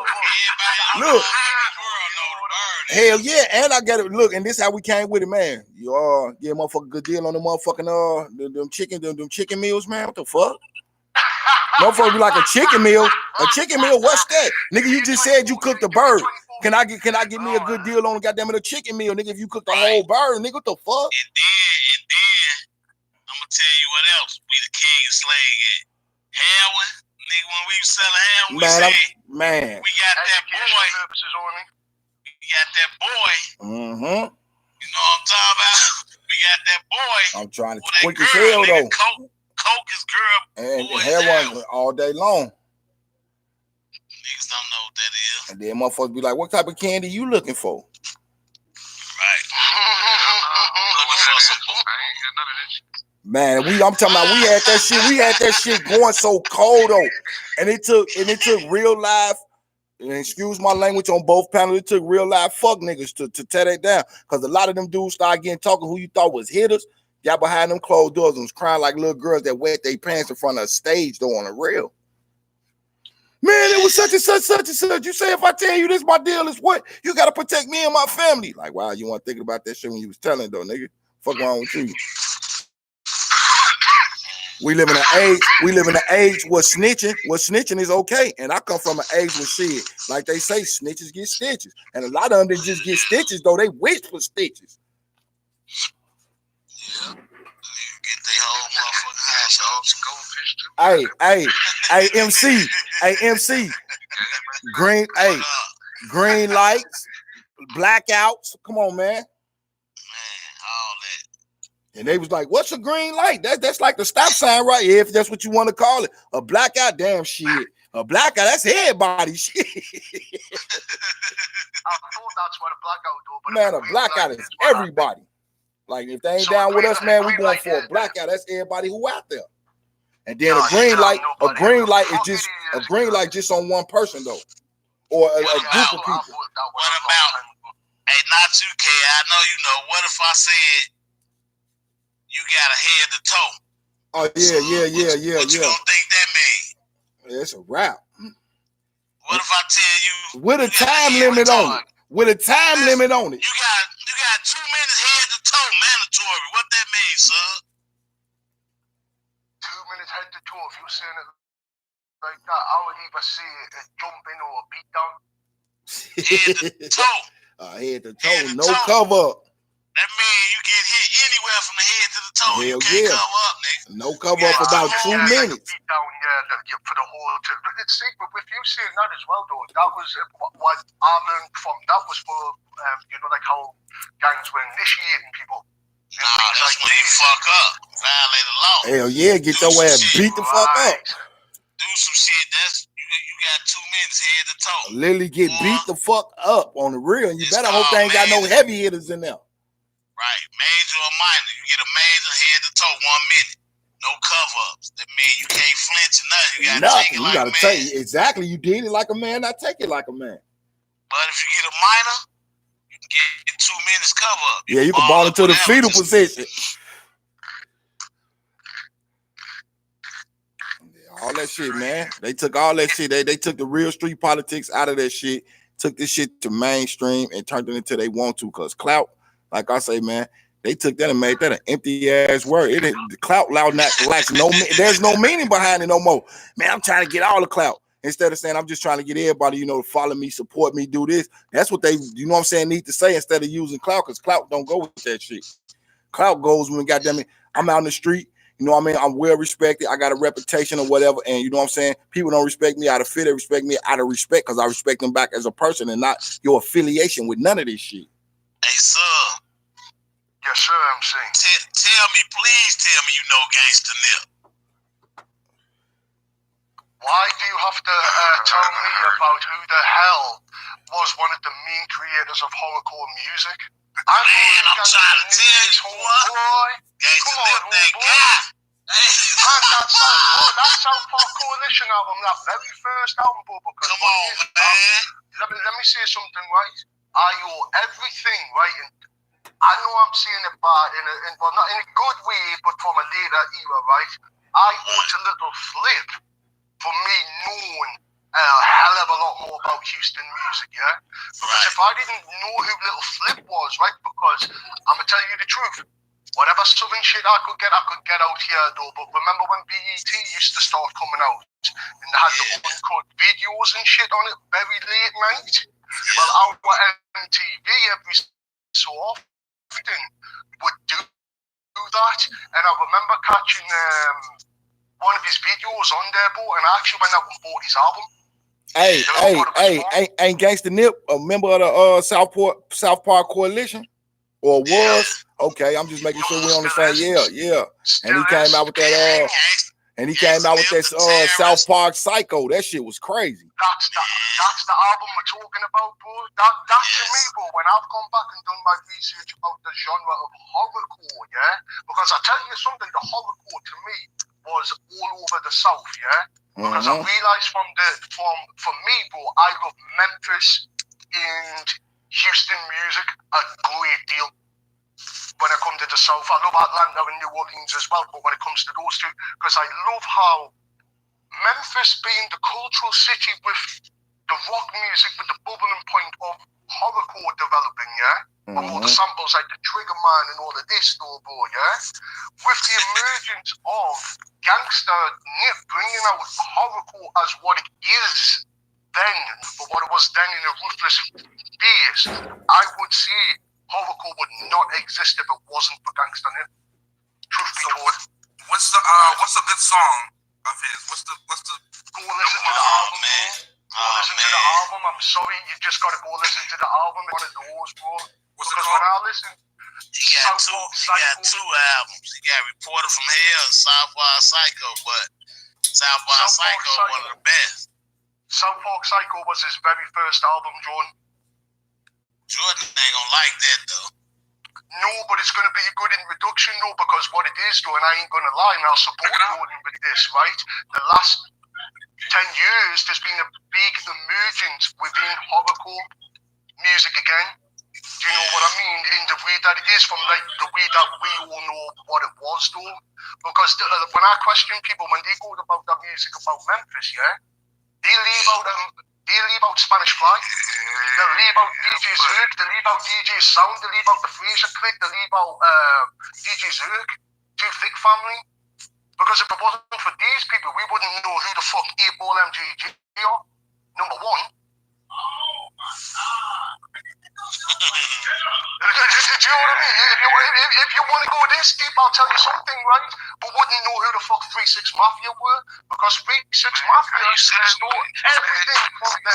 See, sub, you doing it again, man. You teaching, man, but you just get the big picture, man. It's pumping way harder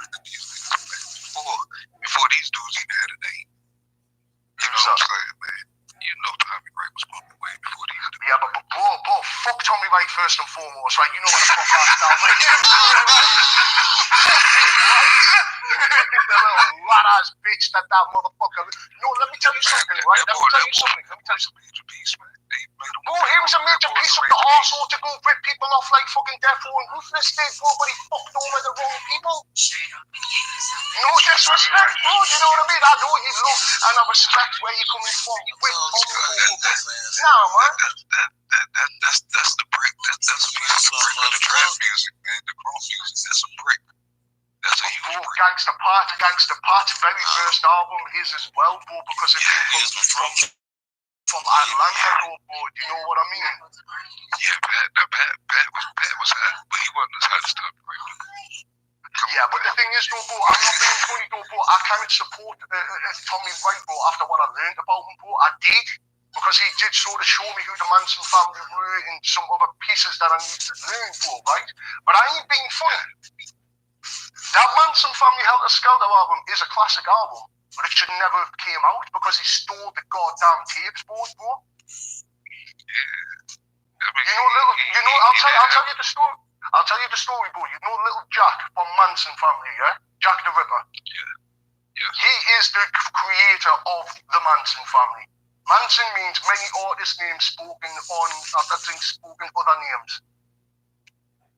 Right? They took the persona of Charles Manson, the whole horrorcore side, right? You tell me in West Memphis, Arkansas, going over to Memphis as well, bro, who was doing it then, other than Tommy Wright. Because you gotta remember, where the fuck did Tommy Wright get his idea from, bro? Because if you look at that man, he's not smart. He wasn't a man. This boy was 14, 15 years old. That's what I'm talking about, bro. He took something and ran with it that he doesn't do. To me, he doesn't do. When y'all go punch this dude up, man, this dude started with real young. All by himself, man. I mean, in his bedroom. He was cutting these shits in his bed. You know what I'm saying? Basically, if you've seen the movie Hustle and Flow, this is the dude with the bird. You know what I'm saying? It basically gave Memphis that sound. Because, I mean, as far as the DJ itself, as far as lyrically, MC, and everything that they're doing right now, should be, they need to be looking at him for everything that's all out now, and you're going to see how he did it compared to what they're trying to do, including a lot of these new Memphis rappers that came out. 3-6 Mafia and all them, he was a disgrace coming from Memphis after. You hear this? DJ Paul was with him back then. The Chat was with him back then. There was a lot of dudes running with this dude back then. I'm sorry to cut in, but with what you just said, yeah, I was ashamed of spending a hell of a lot of money buying 3-6 Mafia albums after I learned about Tommy Wright, bro. Because like I'm going to reference, bro. No, I'm going to reference this, and the game will probably back me up. There was artists that Trigger Man song, bro, that come out, bro, yeah, by Spanish Fly, was such an influence, right?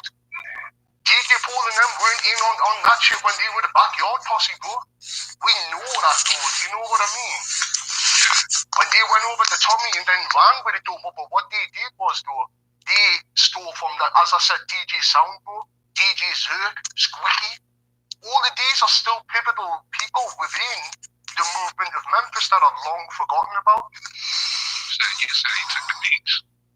They took the ideas and the beats, because for me, bro, right, I wouldn't understand horrorcore as much as I would do now if it wasn't for the introduction from 3-6 Mafia in the 90s, bro.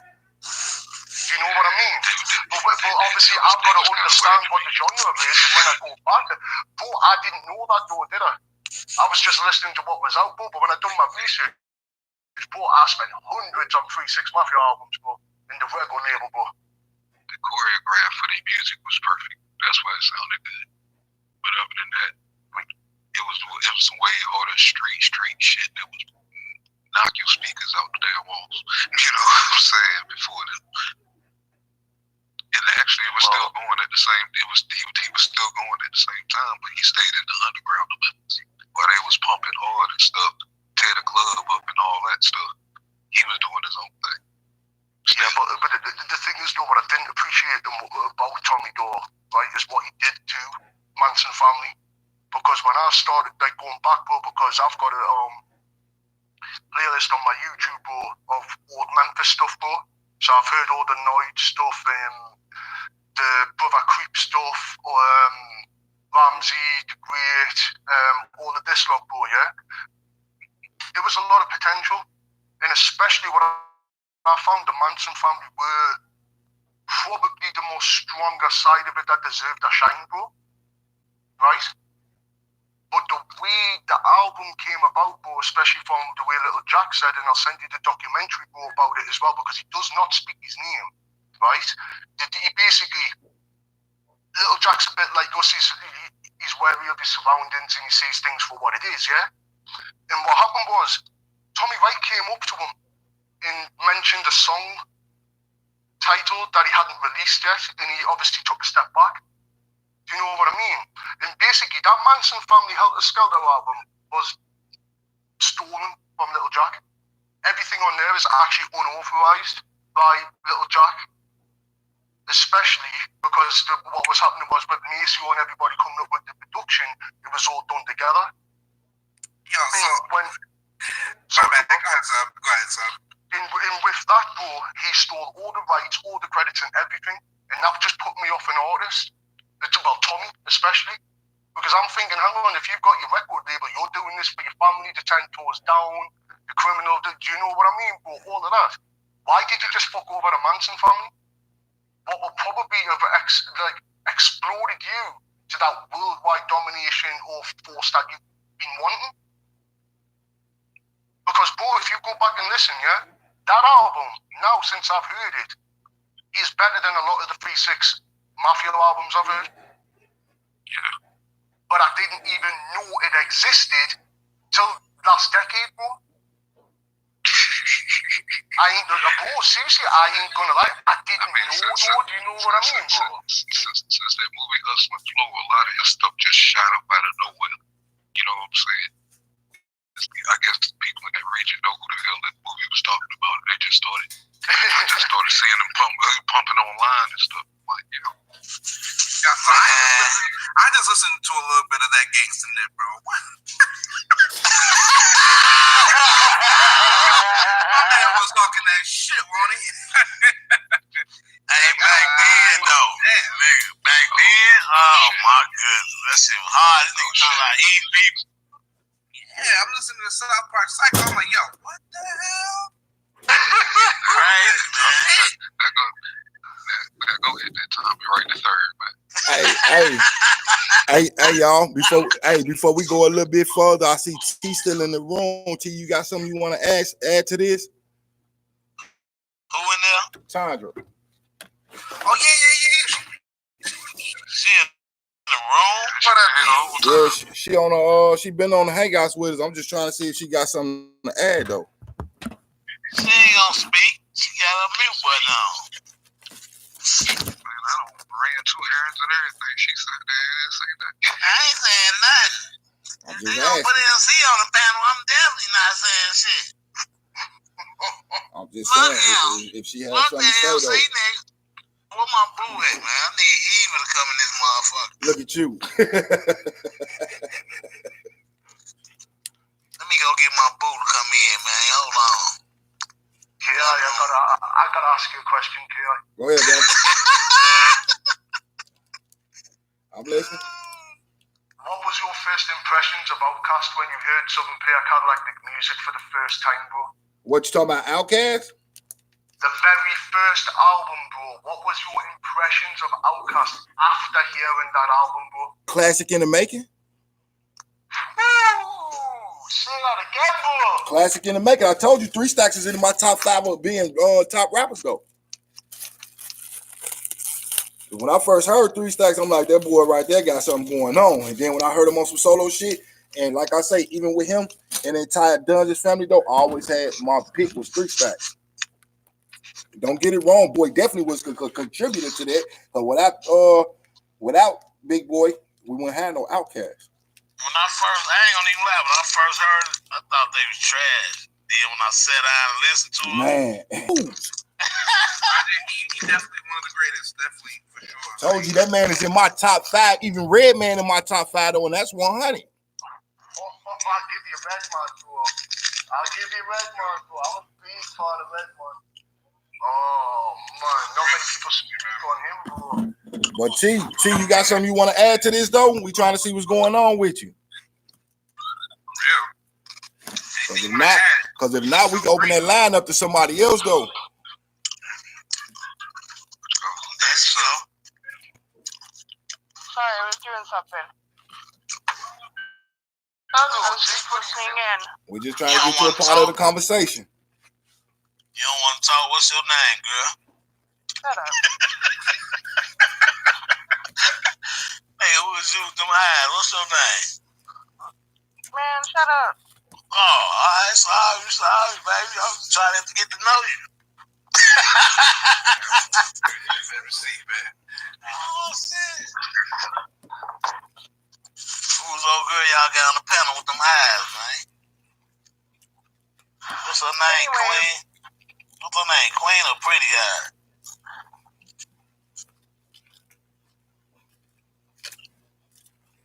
Lord have mercy. You want to add something to the conversation?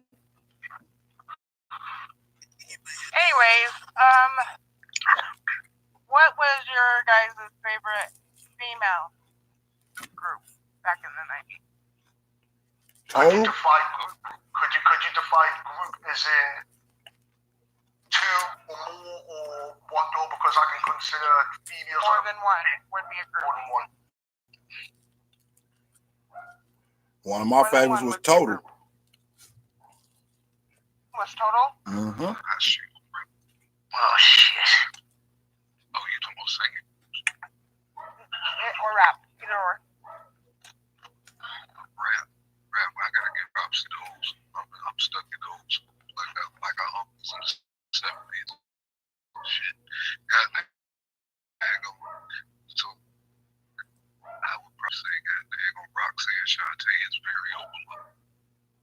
Agreed. As far as a female artist, Sister I think MC Ladies as well.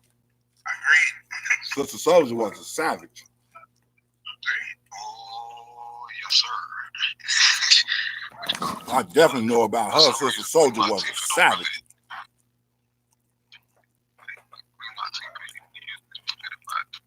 Top females at all. Because it's like she totally redirected herself from where she came from as far as what she was talking at first to where she went. It's like I think she turned the whole culture of girls half gay and shit, man. They walk around mood like that. So, you know what I'm saying?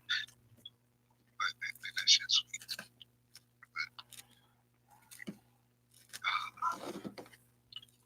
Salt and Pepper go up in there. They was pretty high. JJ Bad and shit like that. MC Light. And mine would have to be Salt and Pepper. X. So, T, since you're in here, let me go ahead and ask you the question that I asked everybody earlier, right? So, if you had to pick a 90s R&B artist, who would be your favorite 90s R&B artist? R&B? Yeah. Boyz II Men. Say that again? Boyz II Men were my favorite. Boyz II back Men. in the 90s. Huh? I would say Joe. I would have to say Joe. Yeah, man, that first track, man, he came out with, man, I was like 15, 16, man. I was up in the strip club and shit out there in Chesapeake and shit.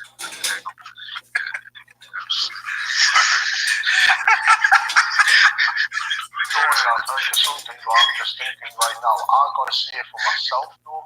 Even though you know I'm not a big fan of R&B, I would say Casey and Jojo. Yeah, before the alcohol, Casey and Jojo were together, did some powerful goddamn songs. Even with the Death Row stuff as well. Jesus. I agree. Hey, so just to let you know, bro, I'm gonna end this live stream since this is a roundtable discussion, bro, and you're definitely a part of it, bro. I'm gonna end it when you feel like, you know what I'm saying, you're ready to get off and whatnot. I'm chilling for now, though. Oh, don't worry about me. I'll let you know. I've still got at least a couple of hours, bro. I was asleep till this afternoon because my stomach was bad last night, bro. Gotcha, man. So yeah, all right, that's what's up. That's what's up. Well, shit. Yo, Game, I gotta ask you a question, bro, because you definitely seem like, you know what I'm saying, you know your shit, right? Like, when, in your opinion, as far as like everybody knows their shit, but like as far as the moment that you went, I can't do this no more, as far as modern hip hop, when was there? What was the moment for you when you was just like, you know what, I can't listen to this shit no more? About 03, 04, about 2004. So, was there a particular song or? No, it was just like it didn't feel the same moment. It was like I was like a huge No Limit fan at that time. Like all the way even to see Murder, you know what I'm saying, through the millennium, 2002, 2003, stuff. So, and it was like everything else around hip hop seemed like it was down in another direction to me, like Jay-Z and Bun B and Big Pimpin'. From that song, it seemed like that's when hip hop really started losing its momentum. I can agree to disagree with you on that, OG, though, because you got to look at the flip reversal, right? Because back in the day, I will always thank Jay-Z for putting UGK on, yeah, because I've been a fan of UGK since the 90s, right? But let me see this. They didn't need that nigga to put them on, man. That dude, they already had their own thing, man. Yeah, but the thing is, I can understand, right? UGK were known well around the South Pole. I know that from what I've heard. They were known throughout the Midwest. Well, see, though, this is things I don't know, but for instance, every artist sometimes wants to be known on a worldwide platform, yeah? Okay, because I understand the struggles that the South had to get, like the mainstream attention that the East was having, what the West was having through the 90s and things, because I always love when Andre said, you'll see the South one day. Because we saw it play in front of us, didn't we? And it's still being dominated today. Would you see the influence of like DJ Screw? Yeah, I mean, truthfully, to me, that. Sorry, OG, do you think the death of DJ Screw and then the popularization of the drug culture and influence coming to the mainstream, do you think that possibly created an issue with you and diverted off? Because obviously I feel as if you're talking about the substance of the music. Yeah, I'm talking about the substance of the music. You know what I'm saying? It was like that. That was like right after. That was probably like 2 years after Biggie and Pop. I would say 1999, somewhere around there, 98, 99. You know what I'm saying? Everything that kind of shifted to the South at that point. Because you had Pastor Troy. You know what I'm saying? That real hard track. And then the year before that, you had Master P make him say, oh. You know what I'm saying? That blew open the whole door and a lot of Hell yeah, you had your Nellies and all types of shit popping out. You know what I'm saying? Yes, sir. That was a big gold tape, boy. Yeah, you definitely started. Yeah, you started getting Nelly, the Saint Lunatics, all of them just started coming out the woodworks when the South had the mic. You know what I'm saying? So I always look at that was the momentum shift to me. Always there at that point, Pastor Troy and Master P with those two tracks they had. And then you had little companies like Swisher House popping up and everything. Yeah, you got Swisher House, Beltway, OG 1C and everybody. But with the Pastor Troy song, are you talking about vice versa, bro? Well, I'm saying you can even take a look at your brother Sparks. That what's called that first track, that shit on Fuck With You. You know what I'm saying? That Georgia shit, the Georgia anthem. I never heard it until I heard the song that I just said, bro. Because again, I never knew about it. Ain't no more playing or something. I think that's the name of it. Ain't no more playing for GA or some shit. See, because I want to shout out to the whole South. That just what my boo in there. Was the whole South. My boo ain't in there, man. The one thing that I like, though, what I would say is, though, nigga C is in there. Seeing the crunk phase come out in the early millennium was good. Because I enjoy, because, like, again, I love club hip-hop music as well, right? Seeing that crunk with the way hip hop is today? I mean, it's a bad thing now only because there wasn't no resistance on.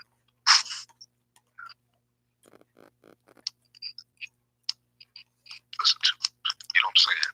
Now it seems like the options are very limited because everything do sound the same. It's just we ain't in control over that because it's about what we support. That's what's making them get their money. You know what I'm saying? If we know that they can do better, because a lot of these rappers are good rappers today, to me they're just underachieving. The things they could be talking about, it could be saying. You know what I'm saying? So if we starve their ass a little bit, maybe they might get the picture, man. It's time to pull up the people who's really trying to say something. You know what I'm saying? Real lyrics. We don't give a fuck about how good it is, goddamn, as long as it goddamn makes sense. We don't hurt big, you know what I'm saying? Goddamn MC, we don't been around this shit for a minute. We know some real life. You know what I'm saying? Most of this shit for my damn little cousin, who ain't about 5 years old in this room, he can do some of this shit they say right now. Easily though, on the real, easily do that shit. And like Big Bro Gang was just saying though, man, with this they did it with no resistance, man. They do all this shit and don't nobody give no resistance to this shit. For real. Ain't no resistance to none of that shit no more. Hey, Eve, get on the panel, baby. They get washed on. Nobody in on this shit, man, because of the popular music. You know what I'm saying? The popular music is running everything, which ain't the popular music. Us, the old school, allow a lot of this stuff to happen too. You know what I'm saying? We the ones who started calling MCs old and stuff like that. It probably make a lot of these MCs feel that they can't come back. But when we're under other genres of music, you got Patty LaBelle and all these people cutting records still to this freaking day.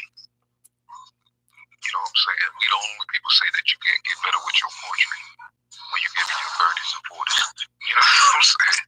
That almost sounds like a thing. Good God, MC, a wordsmith, all those words. Maya Angelou couldn't write what she was writing down at damn 7 years old. You know what I'm saying? Right.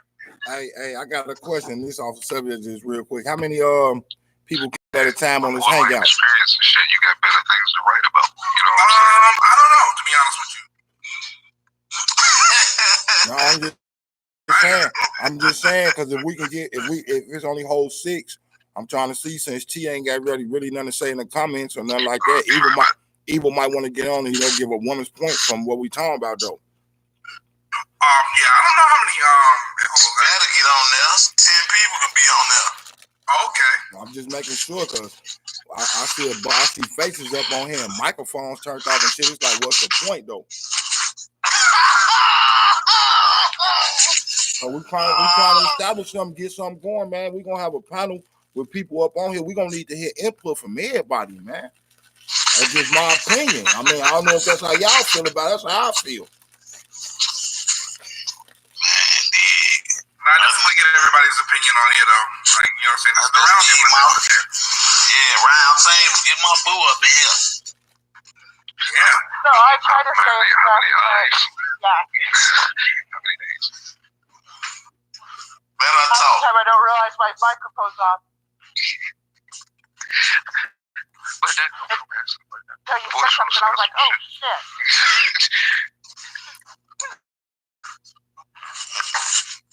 You know something? I've just got to say, guys, the reason I've gone quiet, yeah? I'm going to state this right now to everybody, right? The No Limit Records catalog from 1995 to 1999 is owned by Beats by the Pound.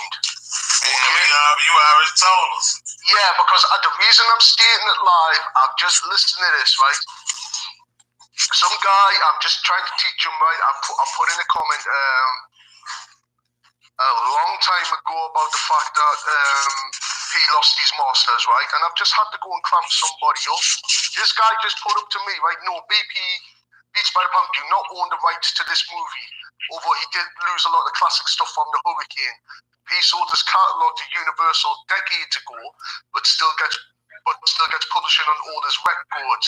That BBTB narrative was a lie. No, it isn't, because the reason No Limit Records is still in existence is because of Beats by the Pound and that video. And if nobody believes me, I'll drop the video link for you to have a look at. Because I'm sick of telling people this. Who is it? A sub? It's just some guy. It's just I'm proving a point though, because people are trying to say that it's this, that, and the other, yeah. And this guy's saying though, but I've seen a video for a goddamn long time by Moby Dick, who is 1/3 of Beats by the Pound, right? Because what happened was, he is right. He did go sell the catalogue, right? But what happened was, he wasn't paying publishing to Beats by the Pound and stuff. But because they were creating the music and the contracts were fucked over with, they had a right to sue and go get the catalogue back, and that's what they did. And when we got the reissues back in the last decade, in the last 15 years, it's because Beats by the Pound have reissued them. Because at the time, what a lot of people didn't know was, Snoop Dogg was one of the presidents for one of the departments of Priority Records. Because when you go back and look at the remastered and reissued, it says at the top, USDE, it's United Snoop something, I can't remember exactly what it was, but Snoop Dogg reissued them. Okay. Isn't it Distribution Association or something like that? What it is, Priority Records, what happened was with the deal, it was what was it? The game 80-20 or something split, yeah? That he got for the publishing. It was something like that. It was a really good publishing distribution deal. What happened was, when you were signed to a contract, right? For instance, if we all work together in a music team, right? We all get paid our royalties, right? I get paid for my instrumental, right? Okay? But it's different, right? Because that's my royalties, right? But yous, with being artists, you get paid your royalties, right? There's two ways of doing it, yeah? You can do it all by yourselves as well to get another set of royalties, as well as mine. And then what I can do on top of that is create it as a group royalty as well. Do you know what I mean? Yeah. When a contract, when this sort of thing comes in, because what it is, when yous are signed to me, right, I expect X amount to be done from you guys. And but what you are doing is you are signing what you are doing to me for me to pay you back from, and it's only a small percentage. But when, as you've seen with Beats by the Pound, for 4 years they were living in a studio and created all that what basically, in my eyes, created the No Limit era. I can see it like that. To what it is. Why, when you've worked your arse off 24 hours, 24/7, 365, to only get 1% payment per track, or 0.1% of a payment or something, when you should be getting 20, 30, 40%, 50, 60, 70%. But shit. But that's the reason why we don't hear a lot of older MCs now and shit from back in the days and shit, because they deal was opposite. They was getting the 20/80. You know what I'm saying? They getting 20% deal. And you can see how that turned out. You know what I'm saying? All the shit gone, they just all I like say is look at right De La Soul. What the hell is going on with De La Soul with Tommy Boy Records? I haven't followed up too much on that one. Well, basically what happened is Tommy Boy just says, I wasn't a big one though, but I really respected them. But basically, Tommy Boy shelved everything after they closed the record label. And now, because obviously we're in a digital era, everybody wants to make their peas, right? And get that money, no matter what it is, right? Tommy Boy will not release any catalogue from certain artists. So Tommy Boy and De La Soul are in a battle at the minute through the courts. So De La Soul can try and get that music back, as in own that publishing. Right. Because what a lot of people have to understand is this, right? When it comes to any craft, when you go into the entertainment business, own what the fuck you do. You better. I do not care if you better. work in a group of 5 people, right? I can teach all of you right now how to go out now, set up a record label, get your royalties, and get all your work protected on copyright. If I know that information, right, and I've got a family here who are all doing the same thing, why the hell am I not going to pass that on to you guys for? Isn't that a big reason why the whole Jay-Z and Dame, they stuck with each other? Like, didn't Jay-Z want the masses to reasonable doubt? Yes, because what it is, though, as far as I can work out with that, right, it'll be due to the fact, right, Jordan, you're a nobody in the hip-hop scene. I'm going to put $2.5 million behind you to go do this album. It's my album. You can get your royalties. I'm keeping the publishing. That's how I would look at it, bro, because that's how I do look at it. Because Reasonable Doubt to this day is still, and I know I'm not a Jay-Z fan, right, it's still a classic hip-hop album. Do you know what I mean? And it shouldn't be under key and lock of a little dispute like this, bro. Because at the end of the day, bro, people learn, right? And this is what I hate. If you go into something you don't know, you're going to get used and abused, especially on a contract, because this is where the 360s and bullshit come into. Because I would prefer myself, if I'm going to get into a 360, I still want my publishing. Right. I still want my royalties. I'm still going to go, I don't give a fuck, right, Jordan? If me and you broke up as friends, I'm still going to give you the masters. I'll give you a copy, but I'll say, you know what? You're contracted to this. If you want it reissue or whatever, give me a shout, we'll work a deal. Right. Do you know what I mean? But when it's coming down to deals, though, and stuff like this, right?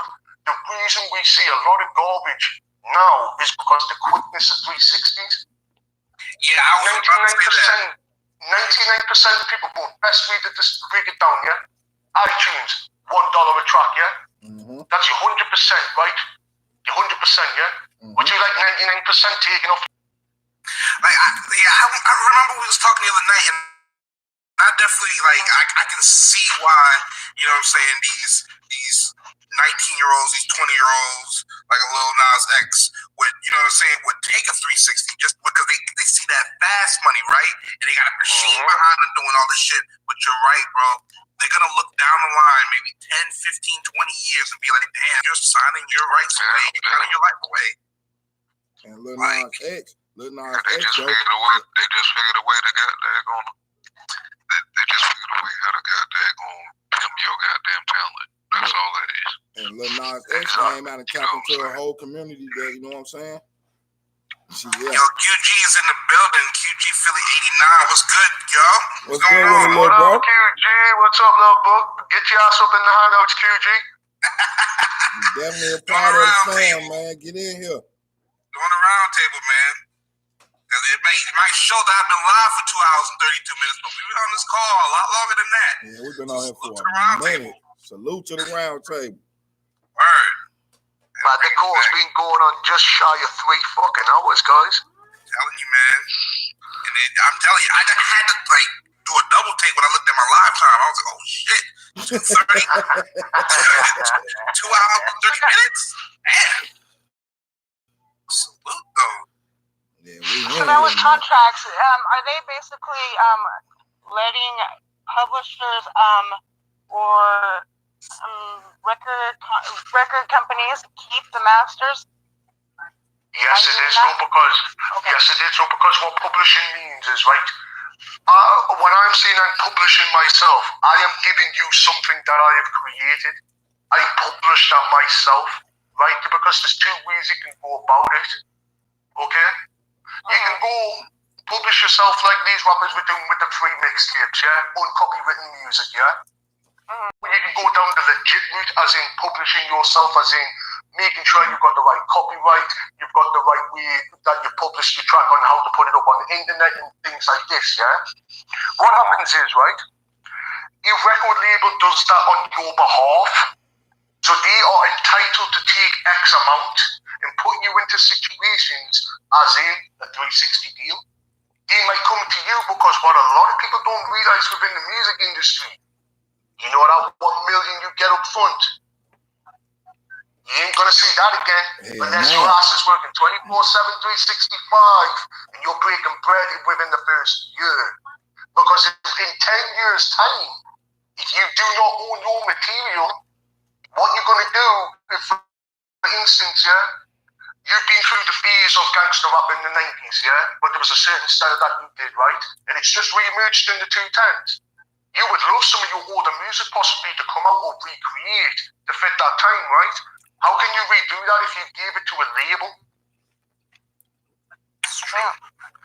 Do you know what I mean? Because that's what it is. A label is a business. It ties you into their business structure and model. And this is why Master P was so significant, even for quite a lot of things, not even for hip-hop or even for the black entertainment or culture, right? For business itself within music, I have still not to this day seen a guy pull off a deal like he did with Priority Records. Yeah, man. But like I said, a lot of these younger artists, I noticed, like they're not really trying. Some are trying to be independent, right? Some are, but others just seeing that fast money. And like you were saying the other night, Big Bro, they had them big rackets, them fucking money stacks to their ear, knowing that whole shit is whole taxable. All that money, and it'll be all the money they have in the world. Right. They ain't like they got some shit in the bank. Go be like, I got this spin right now. No, that's all you got right now. You trying to show it off though. But when it's gone, then what you gonna do? You still owe these people music. Exactly. I'm just saying, man. Like, definitely ownership. But I think a lot of them work themselves to death over it too. And all. Fair, because I'm really thinking it's a case of just getting older, growing up, and being more responsible. Because you will definitely see that owning your material, owning your stuff, owning your shit. It's definitely something you can fall back on. Absolutely. As I get older, I see why Jay-Z made the decision that he made to get his masters for Reasonable Doubt. I see why. He wants to own all his shit, all his albums. He wants to own his masters outright, and I don't blame him for that. You get paid as an artist, you tour the world, you get your bread, and then, like you said, K.I., you get to fall back on the music that you made. You get to fall back on it. I mean, you can even pass it on to other artists and make money off of them doing your song in their way. Exactly, though, but because, like, for instance, when you go into the industry as well, right? For me to go sample the Tupac track, I'll probably only get 4 seconds, but I'll probably pay $250,000 for that dope. Do you know what I mean? Just to use that 4 seconds. Yep. Right? Then I've got to think of, oh, by the way, K.I., I've got you as the producer. Yeah, you're charging me $250 every half an hour, So I'm not going to half a band an hour, Right. Then I'm thinking, Jordan, you're my engineer. You're charging me $2,000 an hour. And then I've got Tanja at the back, and she might just be working in the office and helping out or whatever, but I've still got to build a pay for her. Right. You know what I mean? If for one track people say, oh, it takes 5-10 grand, right? Let me tell you something. That one track, where you may put 500 bands into it or whatever, right? Could create you 50 million in a lifetime of royalty checks if you do it your damn self. What I mean is, I'll give you a classic example. Sir Mix-a-Lot, you don't hear him anymore, do you? I'll tell you why. Baby Got Back brings in probably 500 grand, maybe plus a year, just on royalties alone. I know he wrote the track, but did he produce it too? Yeah, he produced it. All he did was sign up to a label to get it released. Yep. But he owns it though, because he's living comfortably, because that song over the years has been used in television series, adverts, movies. That's the sort of thing. This is why ownership within music is pivotal. For instance, I know Daz Dillinger does a lot of music, right? But he technically doesn't have to, because you know the tracks he produced for Death Row and Tupac and everything. He can live comfortably every month just off the royalties from that. Yeah, man. That's ownership right there. Like, that's what I mean. Like, but I definitely feel like it takes a lot of responsibility to understand that, as far as, you know what I mean?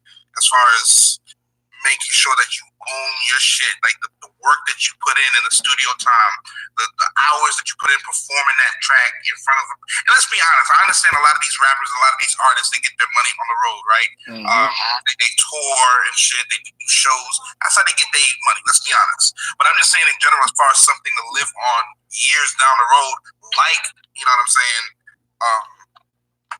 you guys, Sir Mix-a-Lot, he's definitely a good example, like you said, of, you know, how you can make a track and eat off of it for life if you own it. You know what I'm saying? So I agree, man. I agree. But I wish a lot of the new generation would get that. Yeah, but bro, the only reason I don't get it, though, no disrespect to my younger generation, right, though, it's because they sort of got a lazy attitude, because like I was saying before we jumped on, it's all about the silver spoon and stuff they're expected, though, do you know what I mean? What I loved about the 90s was, when I'd sit back and learn, was the hustle and bustle that a lot of underground artists had to go through just to get that music heard. Do you know what I mean? They had to go, instead of 100%, they had to go to that 115, 120% to get there, though. Do you know what I mean, Jordan? And that little drive, that extra 20%, 15% drive, it's not there for the youngsters. That's why the quick buckets there is so quick for them to take. That's why they want everything there and then. And that impulse control, too. True. It has a lot to do with it, whether, you know, because they don't see themselves probably having any money in the future because they can't hold on to it right then and there. But yet, you put a lump sum in somebody's hand and they're like, oh, yeah, I'm going to be rich forever. And that's not and I respect you for saying that, Chandra, right, though, because people don't know the value of money. They don't know that, like, for instance, right, if I had 150 pounds sitting here right now, you know what I would go and do with it? Invest in some land. I don't need no watch, car, or anything to show off. I'll go invest land because I know when I'm 60, 70, I've got a windfall I can fall back on. Diamonds ain't going to be shit in 20 years. Gold ain't going to, do you know what I mean? All this materialistic life that everybody's been exposed to ain't shit. And you got all these dudes want to go spend all their money on jewelry, rims, cars, and like, man, dude, you're leasing a house, you're not even owning that shit. And then when it's all said and done, your money gone. Then you got to go back and finish paying taxes. All that shit falls into play. And even if they own the house, they don't own the land that's on it. Exactly. Exactly, Charlie. Right, exactly. Go back a little bit. They don't spend that shit on their crew. Don't spend that shit on their homeboys instead of go spending it on some shit they can fall back on the real. I'd much rather have $1 and struggle than get all right there in my lap. These cats don't care, man. They spend that shit as soon as they get that shit, expecting it to come back. Like, you supposed to invest in shit. You know what I mean? Like, if you go get some little dirt bonds, invest in that shit, you know what's going to go and what's not going to go, man. That's what I just noticed with a lot of them is they think that they got all the money in the world just because they were given, you know, a lump sum right in front. And that majority of that shit that these dudes be showing in them videos and all that shit, man, that be all they got to their fucking name. And money don't last long. I mean, now you gotta live. We all can see that. It's like this. You gotta pay to live, period, though. In order to live, you gotta spend money, though, or you gonna die. And when you did, is money still be spent on you to put you to your final resting place. So regardless, you literally have to pay to live.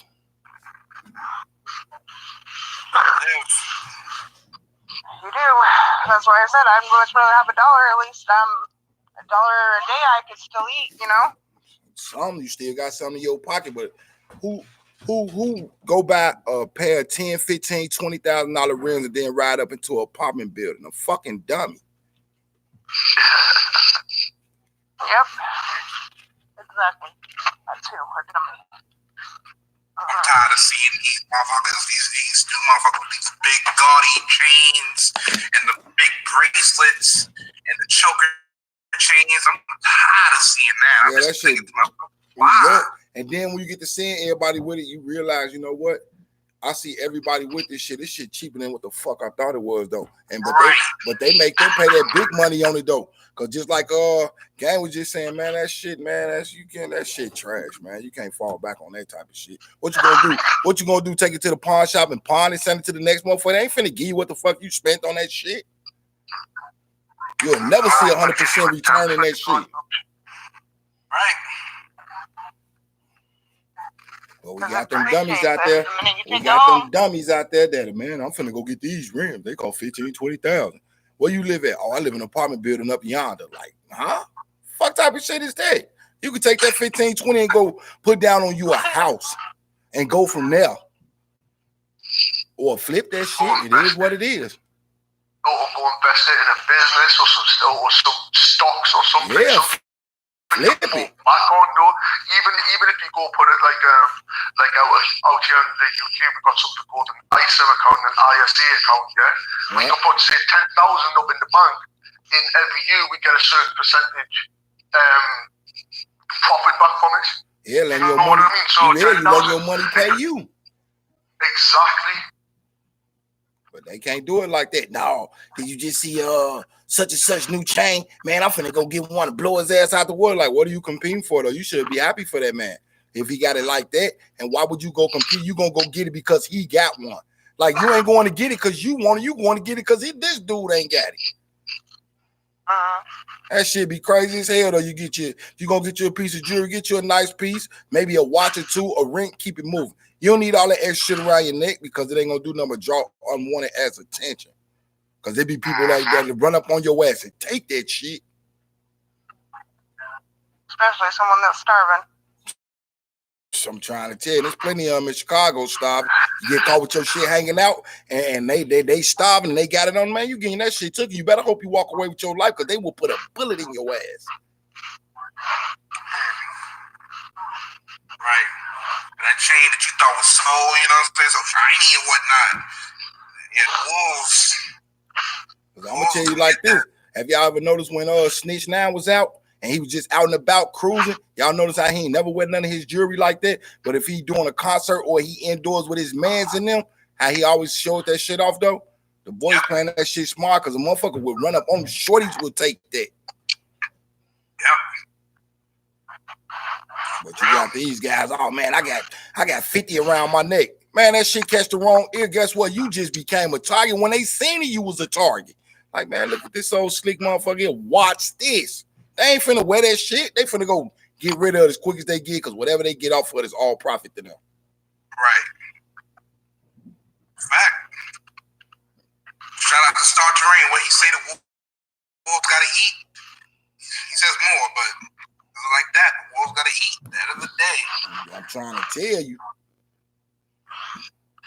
I never understood that whole let me flash everything I own in front of a camera type deal. Man, that's dudes that's big. Back when I was growing up, man, you got rocked for a pair of Jordans. Them ain't even dudes asking for attention. Them dudes begging for attention. And when they get that attention, though, they ain't got that energy for that attention that's gonna come to them, though. We see it all the time. We see it all the time. These cats get their shit snatched at concerts. Some of them get ran up on in parking lots and all that. It's like all this tough shit you was just talking about on the internet with you and your guys. Why you and your guys falling under pressure and y'all robbed now? Yeah. That shit be garbage, man. That's what invest your money into that type of shit for what? Don't none of them be thinking about their kids right then and there. I'm finna go spend $100,000 on a fucking chain and a charm. And at the same time, I got 5, 6 damn kids, and I'm finna sit up here and let them start due to the fact that I wanted a fucking chain, man. Get the fucking $300 ass, thin ass chain, rock the motherfucker, keep it moving. Guess what? That other close to 100,000, man, that can go toward schooling, clothes, all the bills paid, food that's gonna be in the refrigerator for this, gas for the motherfucking bucket. Like, I don't need no flashy ass car to rip and run for no motherfucker body. If I can get to point A to point this motherfucker, I'm gone. That's a fact. Fuck I'm gonna do with this car? What I'm showing out for? A lot of dudes go get that shit, and excuse me, ladies, and this is the truth. A lot of dudes go get this flashy ass shit to show off in front of these girls and to down they guys though, because it's a way to sneak this with your material items to your own guys though. I've seen it. Like, you rolling with me for a couple of $100 though, while I'm collecting a couple of thousand, maybe, you know what I'm saying, a few 10,000s, and you run around for a couple of $100 though. Like, wow. I'm still hungry though. You know what I mean? I'm out here, goddamn, putting my life on the line. I'm doing this. I'm watching you back and holding you down. But you give me $200-300 like that's gonna satisfy my thirst. That ain't gonna even quench my fucking thirst. It's gonna make me thirsty than what I was now. And then you got, man, I'm finna go ahead and go get this $50,000 chain. And your man just told you, man, I'm hungry, man. But you can go get you a $50,000 chain. I'll help you get here, but I'm hungry. And it's like, I'm gonna throw you the scraps, in other words. And a lot of these dudes taking and run with it just so they can say they was with somebody who was a somebody. Come on, man. If you can't make a name for yourself off your own self, something is wrong with our society, y'all. Because we all got to help each other get somewhere in time. But at the same time, if I got to come up on here and be like, okay, I'm on here. Guess what? I got such and such on here. And we're going to roll like this. It's like I'm pumping me and this person up at the same time, and that'll help. But if I'm just going somewhere with somebody and they know I'm there and I'm a feature or whatever, something like that though, but they don't ever mention that person, man, that's a person eating off they mans in them. Period. You gotta be able to feel like somebody just said up in there, man. If you gotta feed the wolves, man, because the wolves stay hungry. They stay hungry. Right. They do. About that shit. Hey, y'all know that saying, shit, you throw me to the motherfucking wolves, I'm coming back leading the pack. Right. Man, look, you threw me out there to them. Guess what? I got an understanding with them. They know what's going on. I'm on the same thing they on. Now I'm finna lead this pack and we're gonna eat now. Right. That's a powerful analogy right there. That's a powerful one right there. For real. Throw me to a pack of wolves. I'll come back leading the pack. You better That's know it. Powerful, bro. That is powerful. If you think about it. Yes, indeed. You got to. It's either kill or be killed. In other words, and that's YouTube purposes, educational. It ain't nothing like I'm saying go out and kill somebody, but y'all know the analogy to that. Right. If I'm hungry, you hungry, we both got a common goal, and you know what I'm saying? It's time to sit aside to the differences, our differences to the side, and make moves with each other. Like, you know what I mean? We never are going to always agree to the same things, though. That's what's known as having your own opinion and thinking for yourself. But if I come up on here and be like, you know what? I could pick this washing machine and this dry up at the same time with my fucking tongue. Y'all know that's a fucking lie. But if I say, hey, Jordan, a game, a sub, a T, you know, and a whole chat, everybody, you know, grab a side of this and we're going to lift these washers and dryers up and move them. Y'all know we can do that? Versus me picking this shit up with my fucking tongue, really? It's a fact.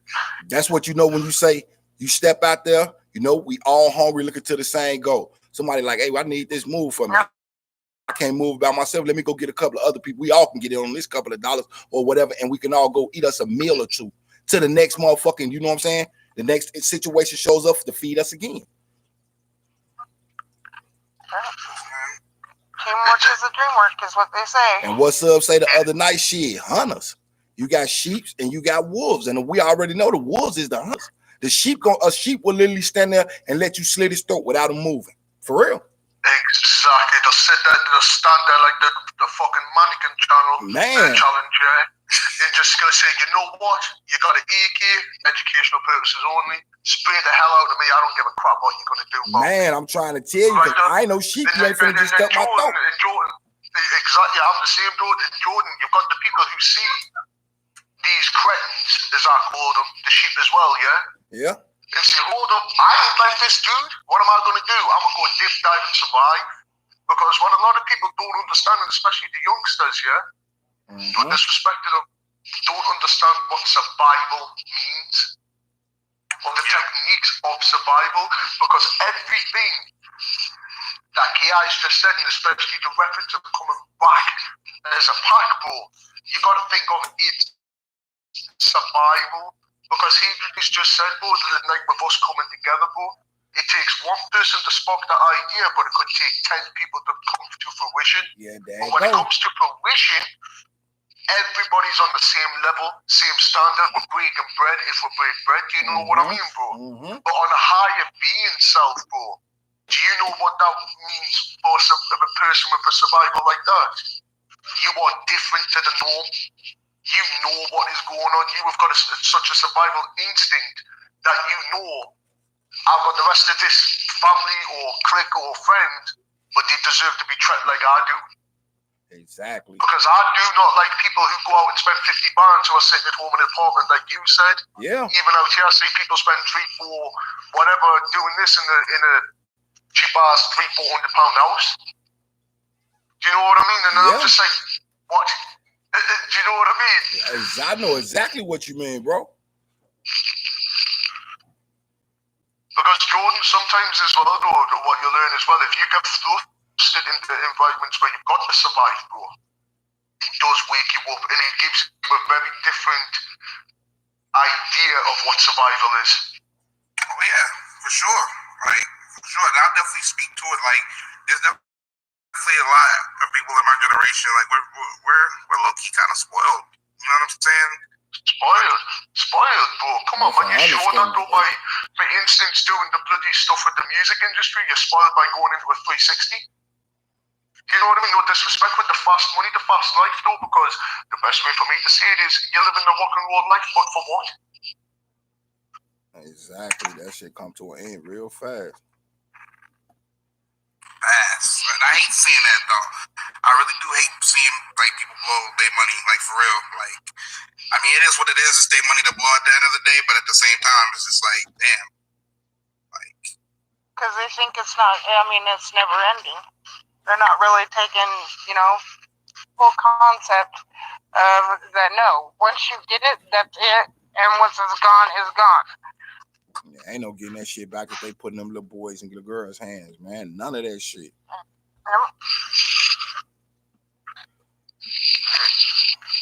Whereas if you teach them the value of a dollar, then they may, start to grasp, oh, well, I have to work to get this, and it's not going to come right away type deal, then they're gonna treat it better. They're gonna treat it with more respect. But if you're just handing it to them, there's nothing to respect to it because they think it's automatically given to them. I mean, when we got money, man, we had to earn that shit, man. Like literally earn that shit. Your hands got to be dirty to earn some motherfucking money back then. Now, like you say, man, they just handing shit. Well, I'll just give you this, and then in the long run, we know if you give me this percentage of money, in the long run, you're making at least 100 times more or better than what you're paying me right now.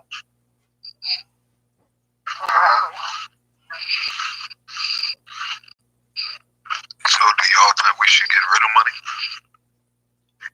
In my eyes, yes, because we don't, if we want to go deep on the money thing, we don't own the goddamn money, so yes. Because to me, money is the root of all evil. And then when you look at money, who do you see on money, though? Like, for real, for real.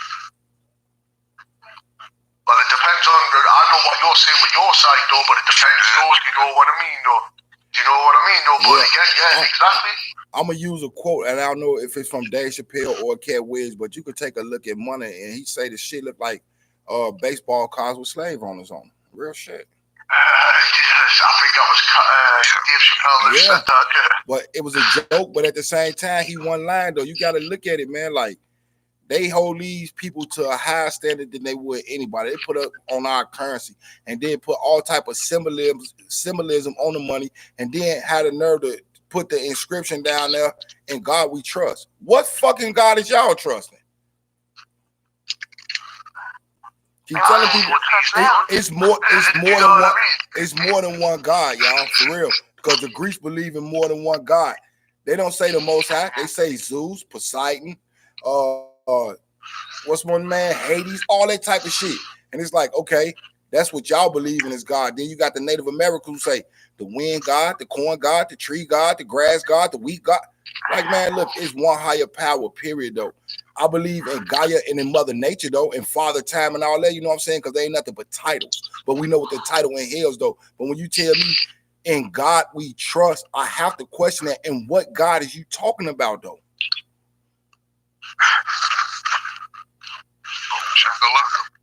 Here comes the Chief Rocker. I'm trying to tell you. Man. I feel like, you know what I'm saying, we on the right track, man. We definitely on the right track, but at the same time, we gotta pull people in though. Like we trying right now though, but we know what the drama look like. We all done surf through this motherfucker, and I'm gonna use your words on this one, gang. We all been in the bushes taking a Pikachu, like, nah, I ain't ready to jump out the bushes on this shit. And we keep it moving, or we stay there and observe what we need to observe.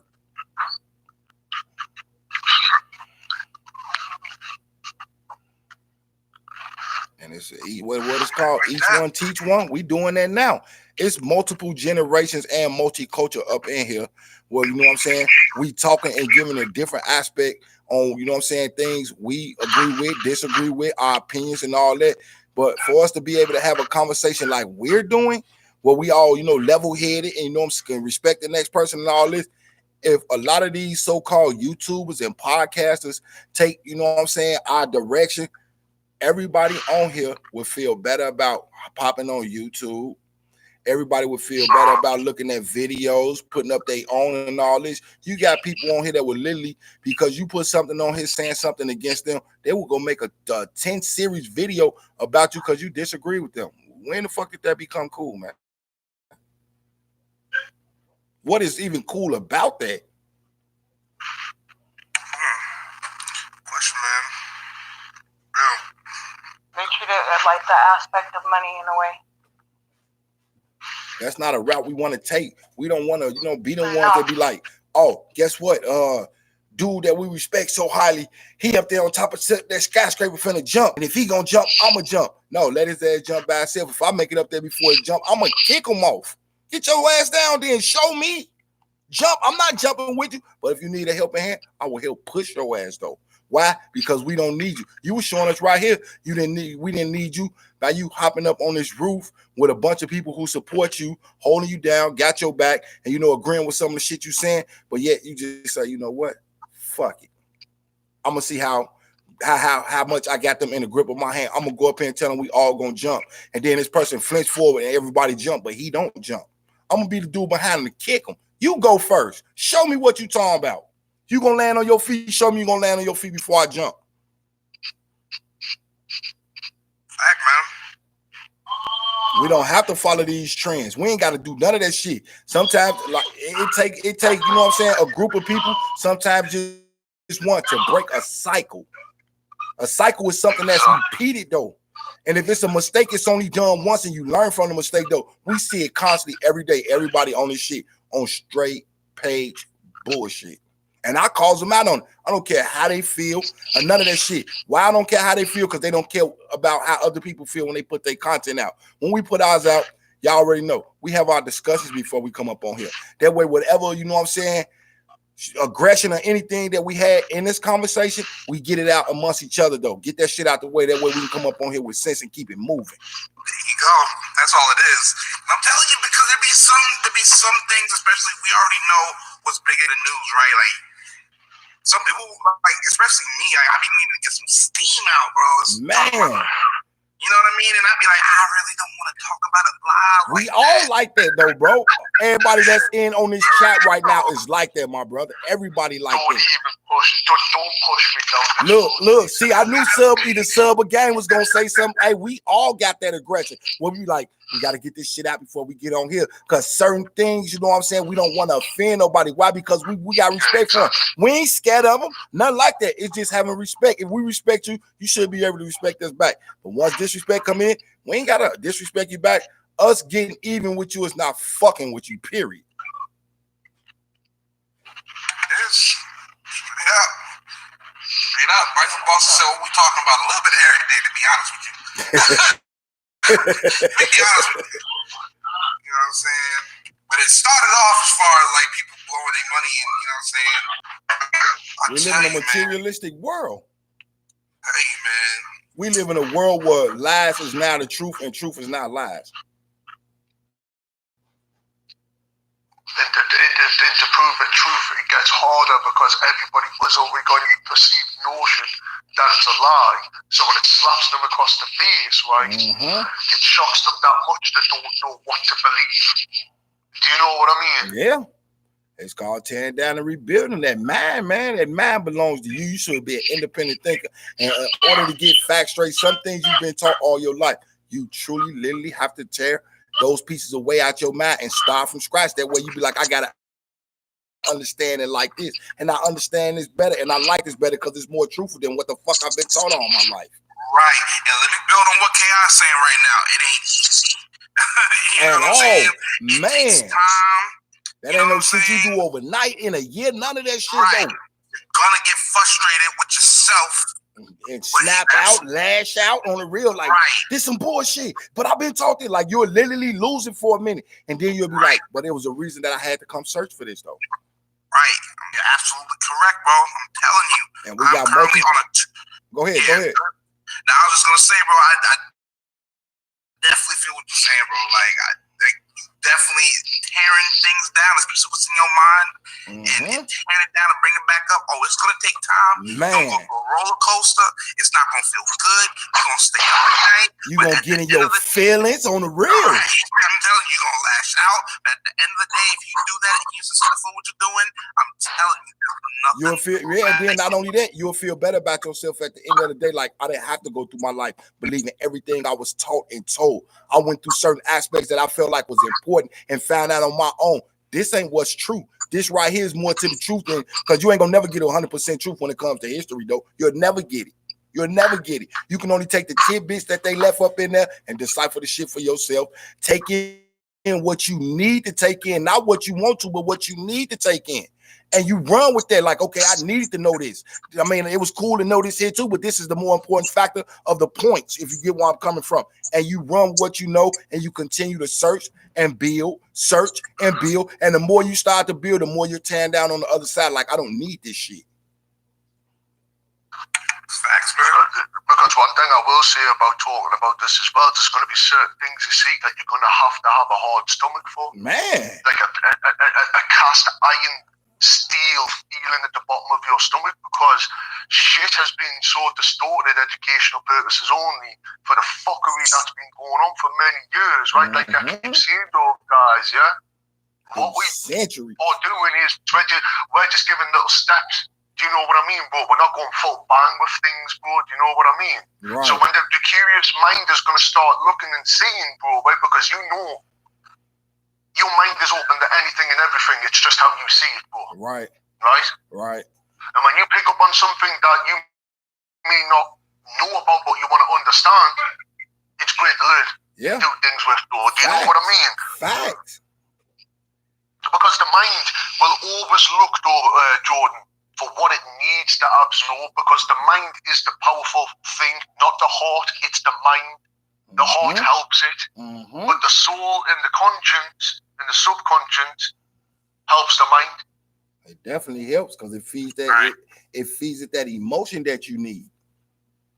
And that's when you can start distinguishing, because some emotion is fake emotion, as in you've got hatred for no reason, and then there's some emotion that you've got like living real life. Do you know what I mean? But when you kind of understand what the two are, and you keep fighting them, bro, come on, man, you're going to eventually give up on yourself and think, hang on, what have I got to do? Right, and I'm going to say this to this effect, to build on this. Just an example for people out there, you know, this for educational purposes, YouTube, no disrespect to nobody, their beliefs nor their religions on what I'm finna say. Is there something that, you know what I'm saying, this is part of tearing your mind down and rebuilding it, because most people, and I ain't saying all, but the majority of people, when they hear the word Jesus, and this, I ain't going to religion, y'all, but I just got to use this example. When they hear the word Jesus and you ask a person, how was Jesus, how was he executed? Oh, he was crucified on the cross. And then there's another story that says that the man known as the Son of Man was hung from a tree, the first lynching ever. I'm pretty sure, I don't know if everybody heard that, but they say the man was hung from a tree. And then with this being said, like I say, no disrespect to nobody, what they practice or nothing like that, though. If anybody know throughout history, Jews don't kill Jews. Preach, bro. Jews kill Jews. They don't. Now, they tried to say that the Son of Man was a Jewish man, which we all know that that's a lie. Jews, and not Jewish, because that's some whole other shit. But Jews don't kill Jews, y'all. Even I'm talking about, I don't care what their crime is. They rather lash you or lock you up for a little while before they even think about death as a resort in real Jews. So how was the son of man a Jew and he was killed by alleged Jews? Really? Wow. That's just something to help you tell your man out. Like, this is something to look at. He was hung from a tree. That's the original story was, and then they took it. He was crucified on a cross. Come on, man. I'm starting to question something that I gave out there just a little earlier. Shit, if we know that the letter J wasn't In the Hebrew alphabet, yeah. We got a Jew. Yeah, it definitely wasn't in the Hebrew alphabet, and they definitely was called something other than Jews, though. Because they say that the J was not in the Hebrew alphabet during those times at all. It showed up in the 1600s. Yep, later down the line after the fact that they started destroying everybody's language. Because why do English got to be a #1 language throughout the world, though, when you got people that live over in Pakistan, Iran, Iraq, and all that speaks their own language to each other, just like Africans when they make clicking sounds, some of them from tribes, they make clicking sounds. But now, anywhere you go, guess what? You have to speak English. Why? That's not a part of our culture, nor nothing we believed in, though. It was forced upon everybody, and they trying to get everybody into speaking English, though. First, it was Spanish that they were talking about. Well, people who speak Spanish need to learn English. No, they're not from a place that English is a common language. We don't have to use that as a common language throughout the world, ever. But they want us to. So that goes to what I said earlier. All day long. I'm building off what you said earlier, big bro, on some real shit. Told you I take in everything you say. The whole world got to know what white supremacy is, not just one culture. Every culture got to know what white supremacy is. Period. Then we can sit there and hash out a solution to these problems we got. And when we say white supremacy, we don't mean all white people. It's a difference between all white people and white supremacy, though. Exactly. I'll just see with you saying that, Ki. I think when we're referencing white supremacy, we're talking about the Caucasian race, not the half castes or whatever. We're talking about straight Caucasians, though, because there is a difference, and I will say that from being out in Europe as well. There's a big difference. Because you definitely got some, like in a white supremacist thing that we talking about. Well, you know, I'm gonna use you for a minute, T, and ain't no disrespect. They would look at you. They would know. I'm saying they would. The ones that's real white supremacists would literally look at you due to the fact who you involved yourself with and who you congregate with. They would look at you and shun you out like, oh, that's a nigger lover. Oh, she's a this lover. She's a that lover. Guess what? To them, you're nothing no more.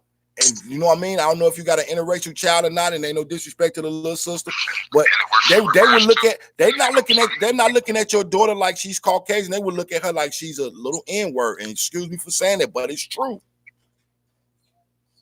And I was telling her too, she's kind of got it worse off because back in the day, neither one of them would have accepted her at all.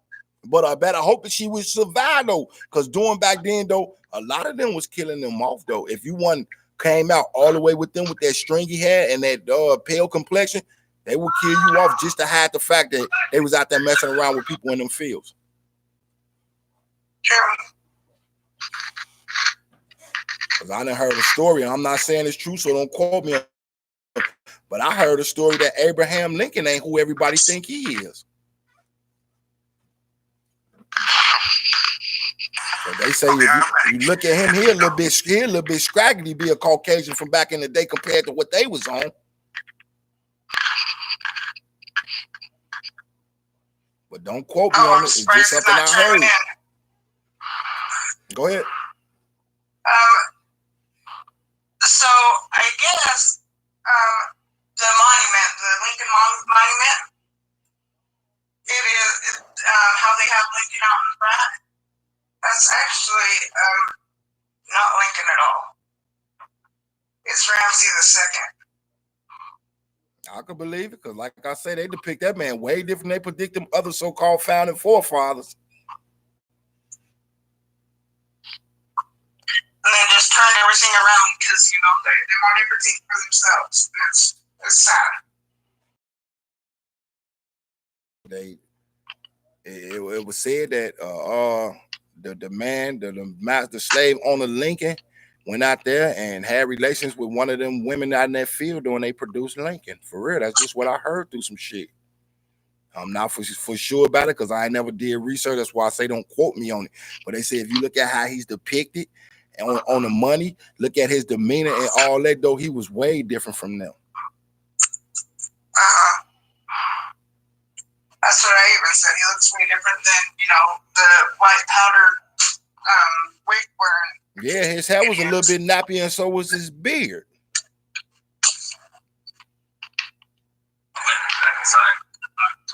So you never know. You never know. They've been hiding so much underneath our base that we don't even know anymore. And that's what they wanted. And that's what they wanted to do because that it just wasn't drawn into the imagination. Because a lot of those stories are still put on. Go ahead, so.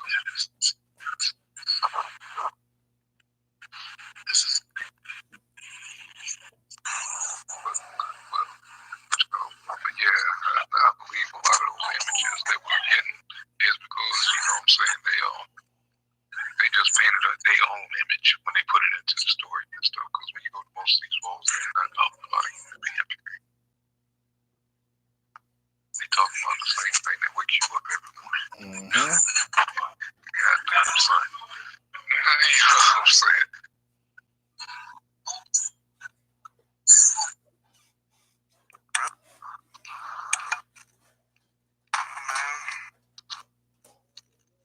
How long have I been going live for? 3 hours and 15 minutes, guys. Yeah, I just checked mine too. That shit been pumping.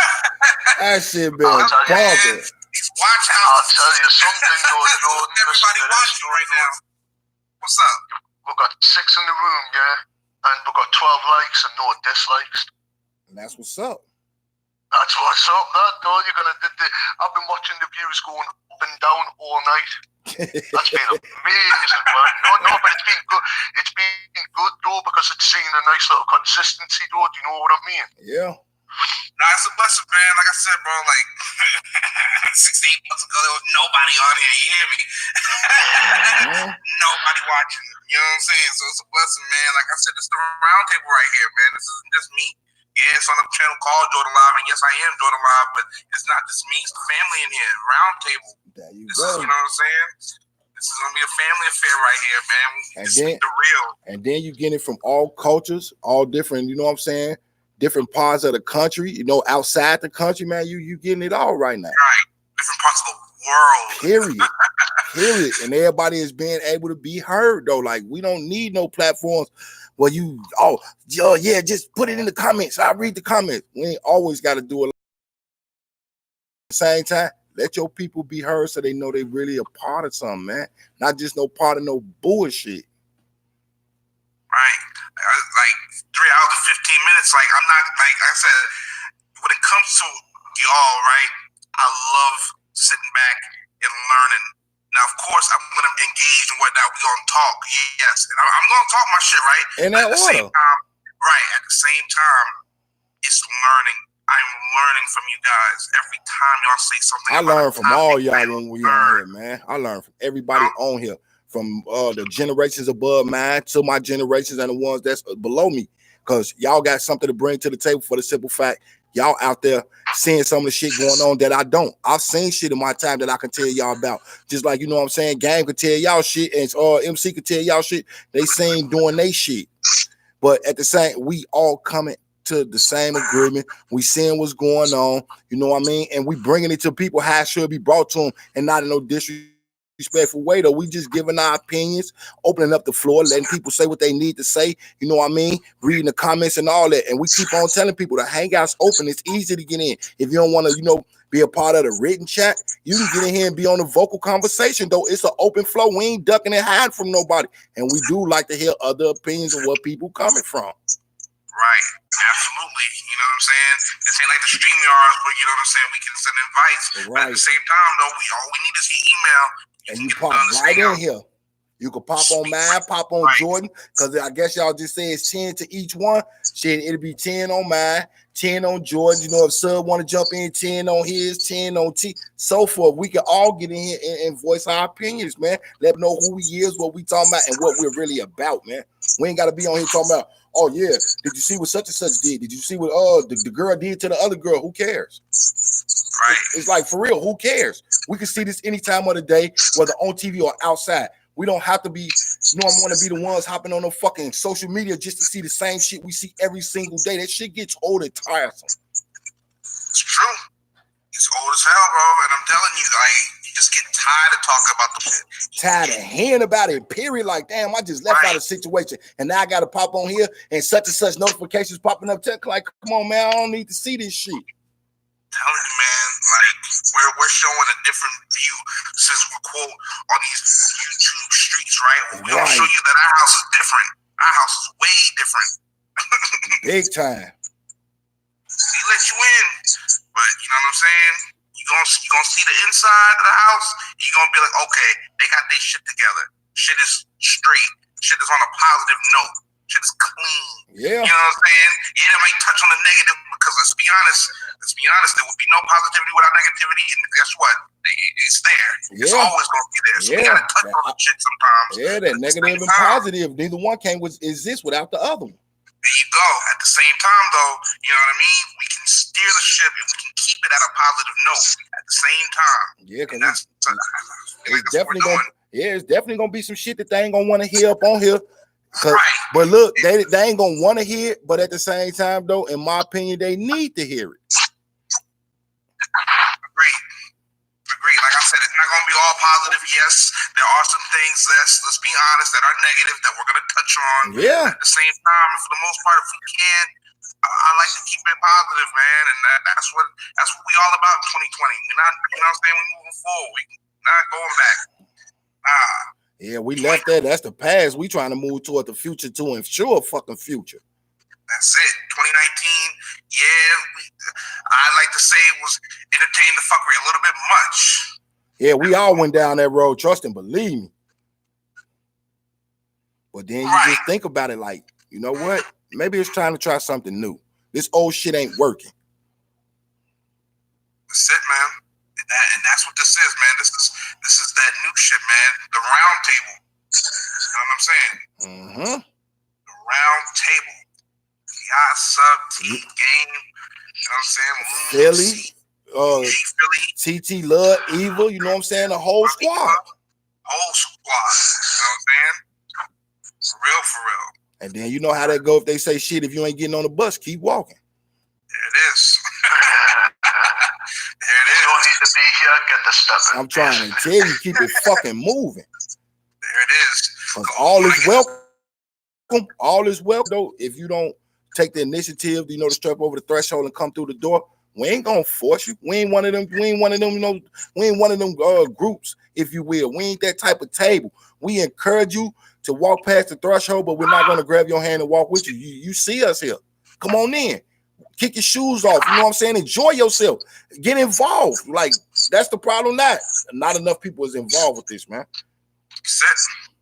But that's going to change anyway, though, bro, because obviously when we start showing the start work on the combo, people start feeling a bit more comfortable because what people will be hearing about is what the topics that we're discussing.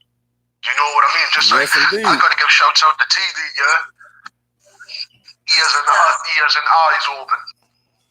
Do you know what I mean, though? We've like you said, Ki, with me when I went and got your video, you pricked something in my mind that I need to listen to, though. Do you know what I mean? This station, the platform that we're going to do, you're right, they aim for everybody, but if you need to hear some shit, just come by.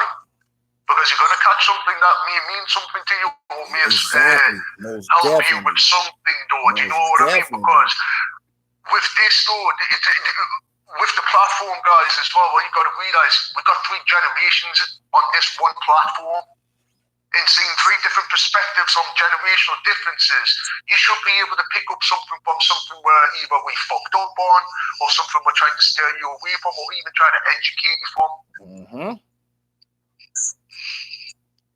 Because if you're coming with 2 pence to put into a conversation, I'm all ears. But if you come in with a dank bag and a fuckery, go fuck yourself because I ain't gonna entertain it. I mean, seriously, I ain't gonna entertain it because you know why, though. Right? I believe in the Hey, hold on before y'all get the flow. We got little bro, partner body, y'all, partner body. We got Philly trying to get in though. Okay, let me go send him another invite. My bad, y'all. Go ahead. I just had to say that though, little bro trying to get in. But yeah, go ahead. Y'all got the flow back. Run that game. Goddamn, where the fuck you at? Don't bring that shit in. Exactly. In a nutshell, he said it in a nutshell. Yeah, that was pretty much what's going on. Because a lot of folks don't understand proper English and shit sometimes. They act ghetto, so you gotta say it in a ghetto motherfucking way. You know what I mean? Most definitely. So,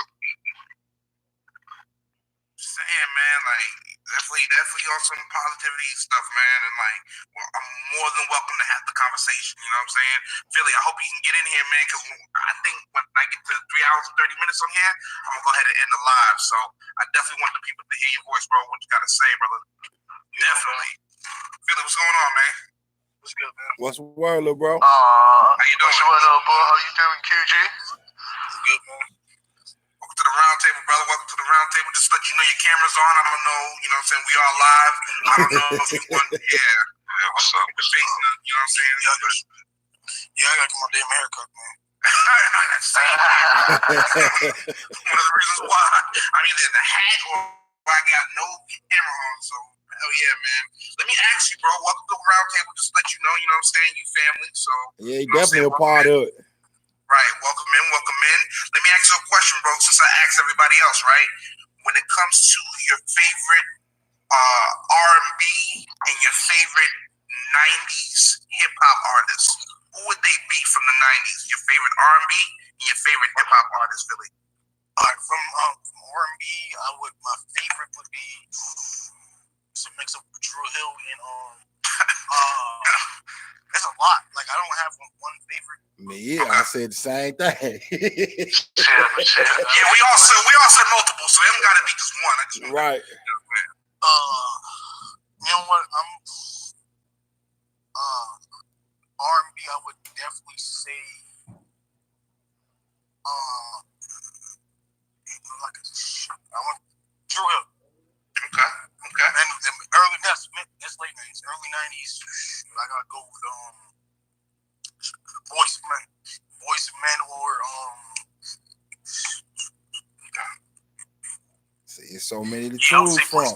There's a lot to choose from. How about your favorite 90s hip hop artists or like rap artists? I would go with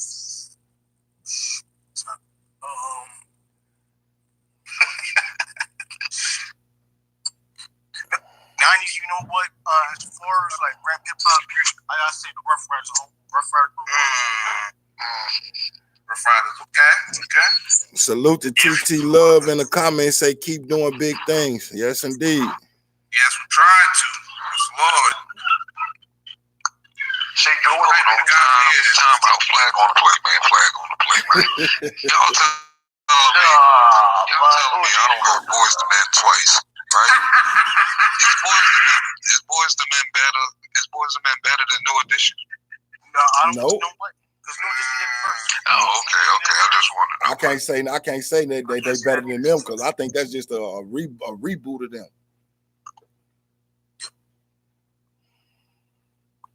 Y'all called it New Edition, right? Yeah, I gotta say New Edition better than Boyz II Men. I gotta say it. That's who I was rocking with first. I know the damn stuff felt better them a than Kids little. on the Block. Yeah, that was some whole other shit right there. Hell yeah, man.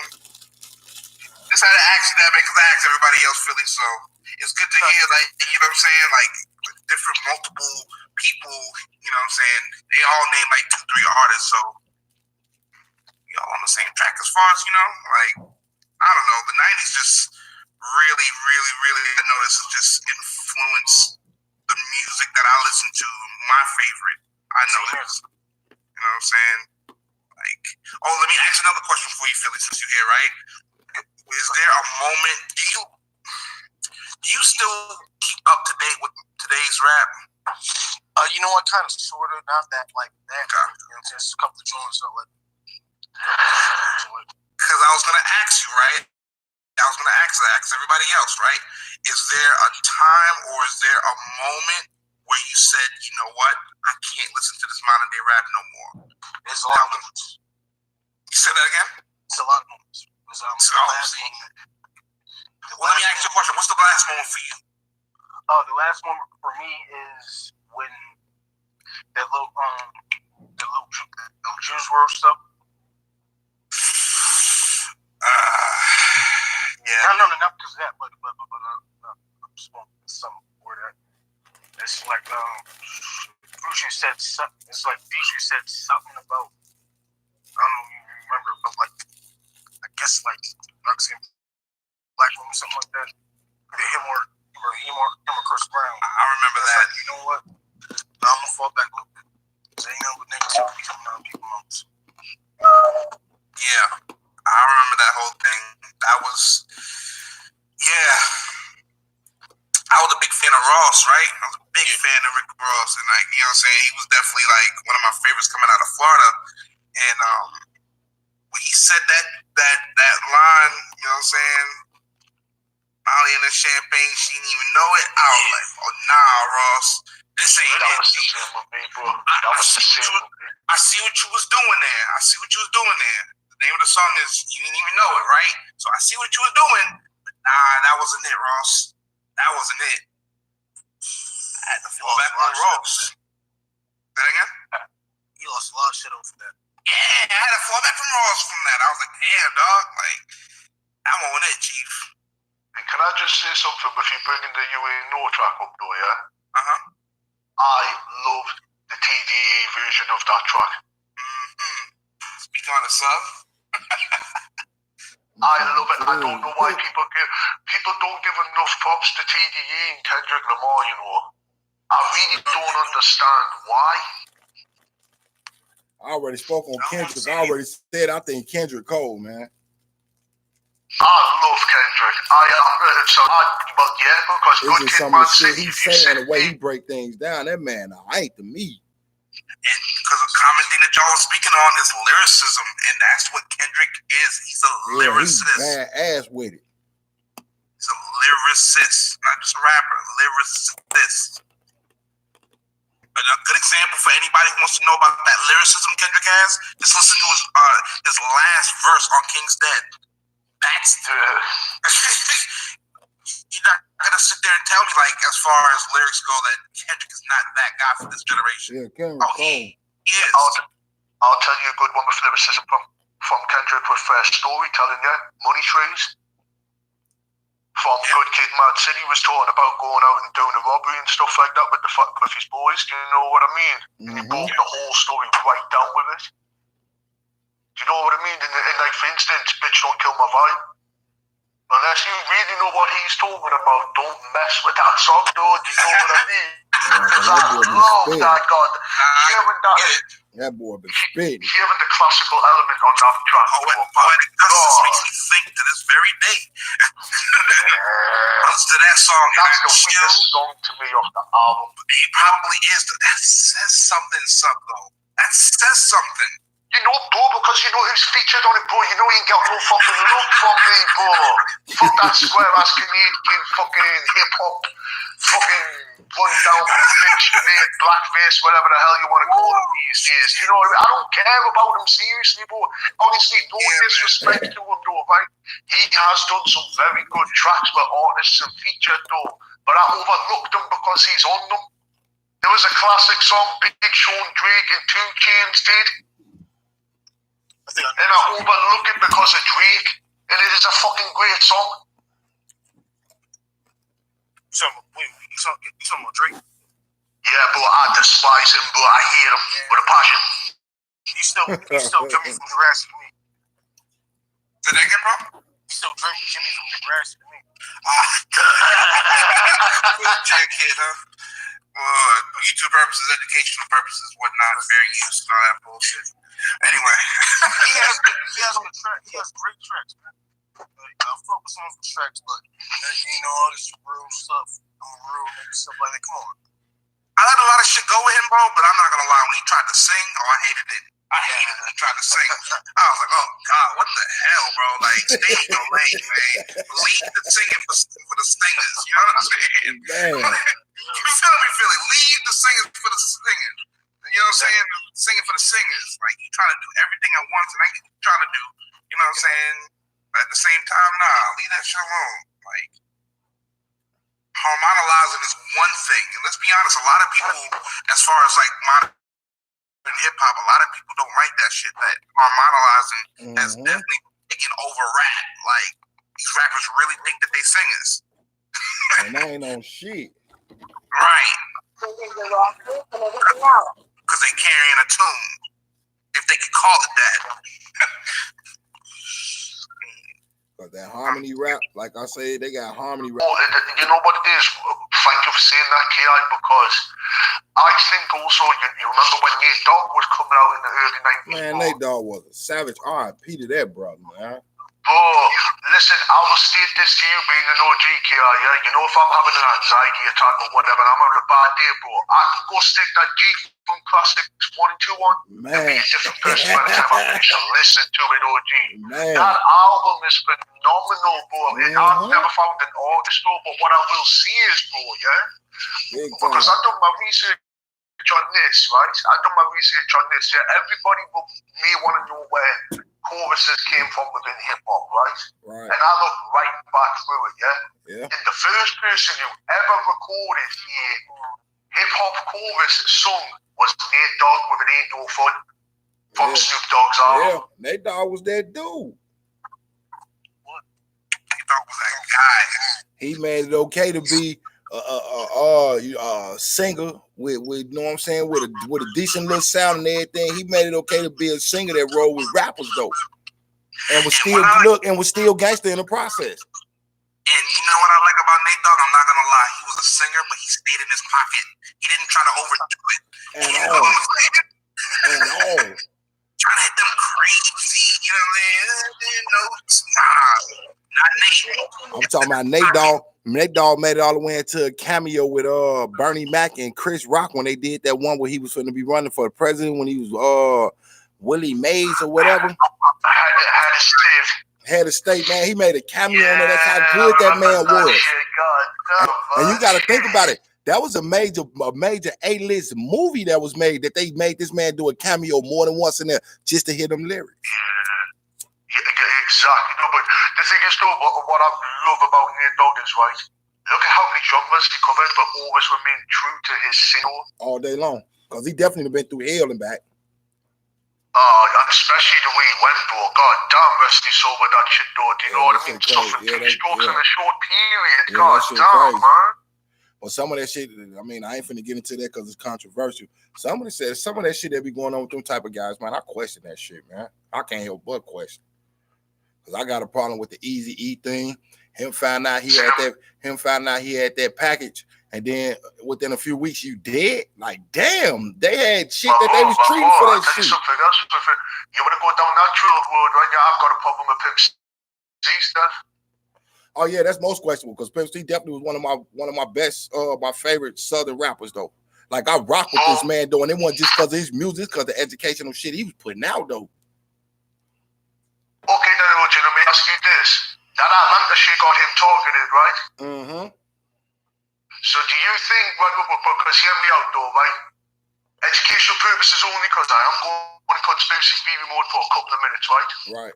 When I first, bro, I was out in Vancouver when he passed, bro, yeah? But when I got home, I started to do a bit of research, yeah? Yeah. Back about 6 years ago, I started researching it again, and I came across a very interesting video by a guy who put up, right? Yeah. He actually said he was murdered. He had his throat slit. He was sitting, he was basically praying, you know, like at the end of the bed when you're going to do your prayer. Right. Yes, yeah? Right. Like that. Head bowed on the bed, but blood all over the room with his throat slit. What they said was as well, listen to this story, yeah? Yeah. There was CCTV footage of the perpetrators who done it, and it disappeared because they went back 3 times before they alerted people to ransack and empty the room because they took his jewelry, they took his laptop, his music, his money, right? They took all that shit up everything, off. Yeah. money, everything. Because DJ Paul said that he went and seen him, right? But the thing is, though, let me tell you this. The same fucking night, guess what he was doing, bro? He was on stage with Too Short. And literally after that performance, he died. Because people were seeing Pimp was tricking and doing this, that, and the other. So they put it on a trick. Yeah. But what people didn't understand is that trick was sent. And that's all I'm going to say about it, though. Do you know what I mean? Yeah. She got sent. I know where you're coming from. Because I say the same thing about Prodigy. Prodigy died choking on a fucking egg. Really? Really? Bro, I'm not being stupid, right? Tell me if I'm a retard, right? Just for no education purposes. An egg, if you boil a goddamn egg, is soft, right? Yeah, and then you in the If hospital. you force it you in the down, you hospital. goddamn egg. Yeah, you're in a hospital. No disrespect. If you're choking from an egg, all you got to do is either push the phone to bring it back up or stick your finger down to get rid of it. Pretty much. Hold your arms in the air and look toward the sky on the rear to open up your air passage. Exactly. And start gulping down like when you're drinking water to push it down. There is no goddamn way he died because when saliva touches an egg, it starts to melt anyway. Yeah. And then, come on, man. And then the reason I mentioned the hospital part, number one, you're in the hospital. Everybody know if you choking on something, you got doctors and nurses up in there. They could have cut a small incision inside his throat to get his air passages open. That man did not choke on that shit. Just like they say, Epstein hung himself, and now we find out the man had 3 broken bones in his neck, and they said that's only from strangulation, and he couldn't have did that himself. Tell me, a lot of that shit is questionable. A lot of that shit is questionable. Whitney Houston in a bathtub, really, and y'all continue a party downstairs. Cut it out, man. When I heard that shit, I ain't gonna say it either. I don't believe none of that shit they tell me. Oh, such and such just passed away because of this. Like, damn, you couldn't have gave me a better reason than what you just gave me for that shit. Wow. At least try to make me believe shit. They just throw shit out there and give you a story. Like, oh yeah, this happened to such and such, such and such. It's like, how the fuck do y'all know if y'all wasn't up in that room and you know what I mean? You ain't got the medical examiner's report or none of this shit though. How do you know all this information before they even know it? Because don't it take up to 24 hours for an autopsy? I'm just asking. Yep. Okay, I'm just making sure. But they say Whitney Houston drowned in her bathtub, blah, blah, blah. They were saying this shit while these people were still downstairs and her body was upstairs. How the fuck they know that's how she drowned? I mean, how she died? Yeah, they know how she died and they killed her. Yeah, it's more to a lot of this shit than they saying, man. And they throw it out there and just tell us anything. Well, we'll just tell you guys this. You guys will believe this. You'll believe whatever we take. Not all of us. No. It's like they did the Prince. Yeah, they did Prince wrong. Prince died on an airplane, but they said he died at his crib. No. Damn sure an airplane. Because Dick Gregory was talking about the airplane he was on and everything. Like, yo, so then I started adding it up. It's like, yo. I can give you the long shot answer for Prince if you want to know. Oh, sure. I'm all ears. Yeah, man. He just got his publishing back for his back catalogue after he'd been battling from whatever record label he was with for over 20 years to get it. Right. They killed him literally weeks after it. Think about it. Like with Michael Jackson and Sony. Exactly. Michael Jackson owned 51% of Sony Records and also had a subsidiary label called MJJ Music, but released quite a few classic albums. Because, for instance, right, you know how Looney was saying Genuine, right? The Bachelor, his first album, right, we wouldn't actually know who Timbaland or Genuine were if it wasn't for Michael Jackson, because it came out on his label. Mm-hmm. Heck, man. Yeah, that's history right there, ain't it? Man, I'm trying to tell you. I say if you dig deep enough, in the words of Game, if you dig deep enough, man, you fuck around and run yourself crazy if you ain't ready for the shit you about to find out. Right. TT Love say, KI, y'all on point. Facts. Yeah, I'm typing in right now. That's fact. Damn, I see Because you still I'll tell you something, right? Sorry, I'll tell you something, right? I question Chester Bennington's death as well, yeah? The lead singer from Linkin Park, right? And it's a sore subject for me because I love Linkin Park. I grew up with them, yeah? I rock with some of their shit. I definitely rock with some of them. Yeah. Especially Hybrid. Oh my God, Hybrid Theory, the very first album. That album really made me love fucking hip-hop together. Exactly. Because I'm out in the UK, QG, right?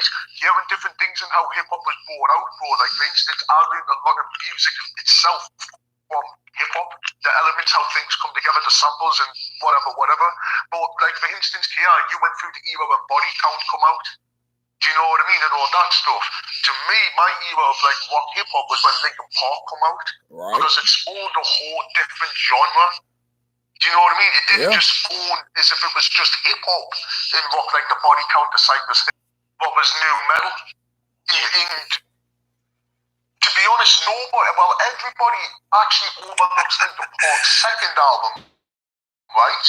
Called Reanimation. It is actually the hip-hop version of Hybrid Theory. It is a fucking phenomenal album.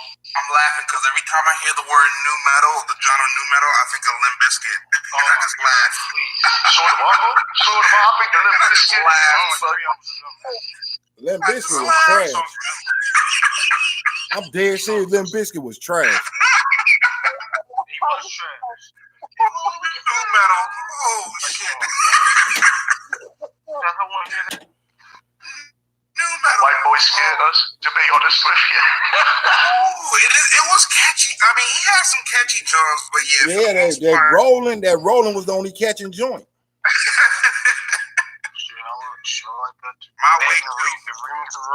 And look, and the only reason I found out about a Limp Bizkit is because I watched wrestling and the Undertaker was used. Yep. That's the only way I knew what the fuck a Limp Bizkit was. Damn right.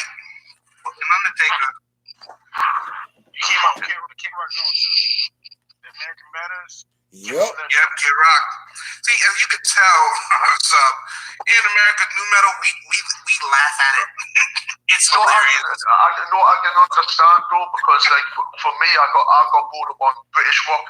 Do you know what I mean? Like we said before, like the Beatles and stuff like this. As like forms of it. So I can understand, for instance, you like in America, you've got so many different genres, right? When one is created and spawned from what you are used to as your norm, I can understand exactly why you laugh at it for, but do you know what I mean? Right. Because like we already know what the elements of. It's just weird that, for instance, not being racist or anything, Linkin Park were white and Chinese, They've took it to a whole different set of audience, because first and foremost, like I've been stating in previous comments, right? A lot of hip-hop artists and musicians in general, a lot about the East, in Eastern Asia and in Asia and things when it comes to music. Do you know what I mean? Yeah.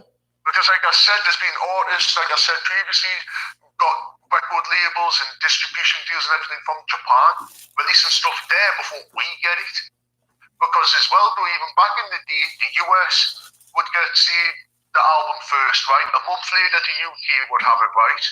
Then, say, 2 months later, parts of Europe and the rest of Europe would have it. But Asia, it could be 6, 9, 12 months before they get the album, bro. It's crazy, man. It's wild. Yeah, man. So let me go ahead, man. I've been going live 3 hours and 47 minutes. God. What is watch time about to be loved? Yo, this is for the round table, though, man. This isn't just for me. This is for the round table, man. And like I said, the round table is a family affair, man. Where definitely you're always welcome. Anybody's always welcome to speak on, you know what I'm saying, real topics. You know what I mean? And today we just so happen to be talking about hip hop topics. Another day we might be talking about another kind of topic. But at the end of the day, you can at least expect positivity coming from us at the end of the day. You know what I mean? And that's anybody listening to my chat right now. Salute to the 5 people in here, or anybody on KI's live right now. You know what I'm saying? We're just gonna bring the positivity to you. And like I said, all our topics might not be the most positive. We might touch on the negative.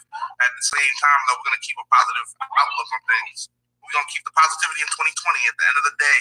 Because all of us got lives at the end of the day. You know what I mean? And we don't need to come on this fucking internet thing on the bullshit. We don't need to come on this internet thing, you know what I'm saying? With the fake YouTube beef. We over it. It's done for. We moving on 2020, positive outlook. From here on out. That goes for everybody in the family. You know what I mean? Yeah, I just had to say that. Yeah, that drama shit been dead, man. Yeah, man, done. It's over. It's a wrap. It's a whole new decade. It's a whole new decade shit. We in 2020, man. That shit from 2019 and down, man. That shit is past tense. Either kill it or keep moving. Right, because at the end of the day, let's be honest, and I pray that everybody listening right now and everybody on this panel, we make it through this decade safe, sound, and unharmed. But let's be honest, we're gonna go through some shit this decade.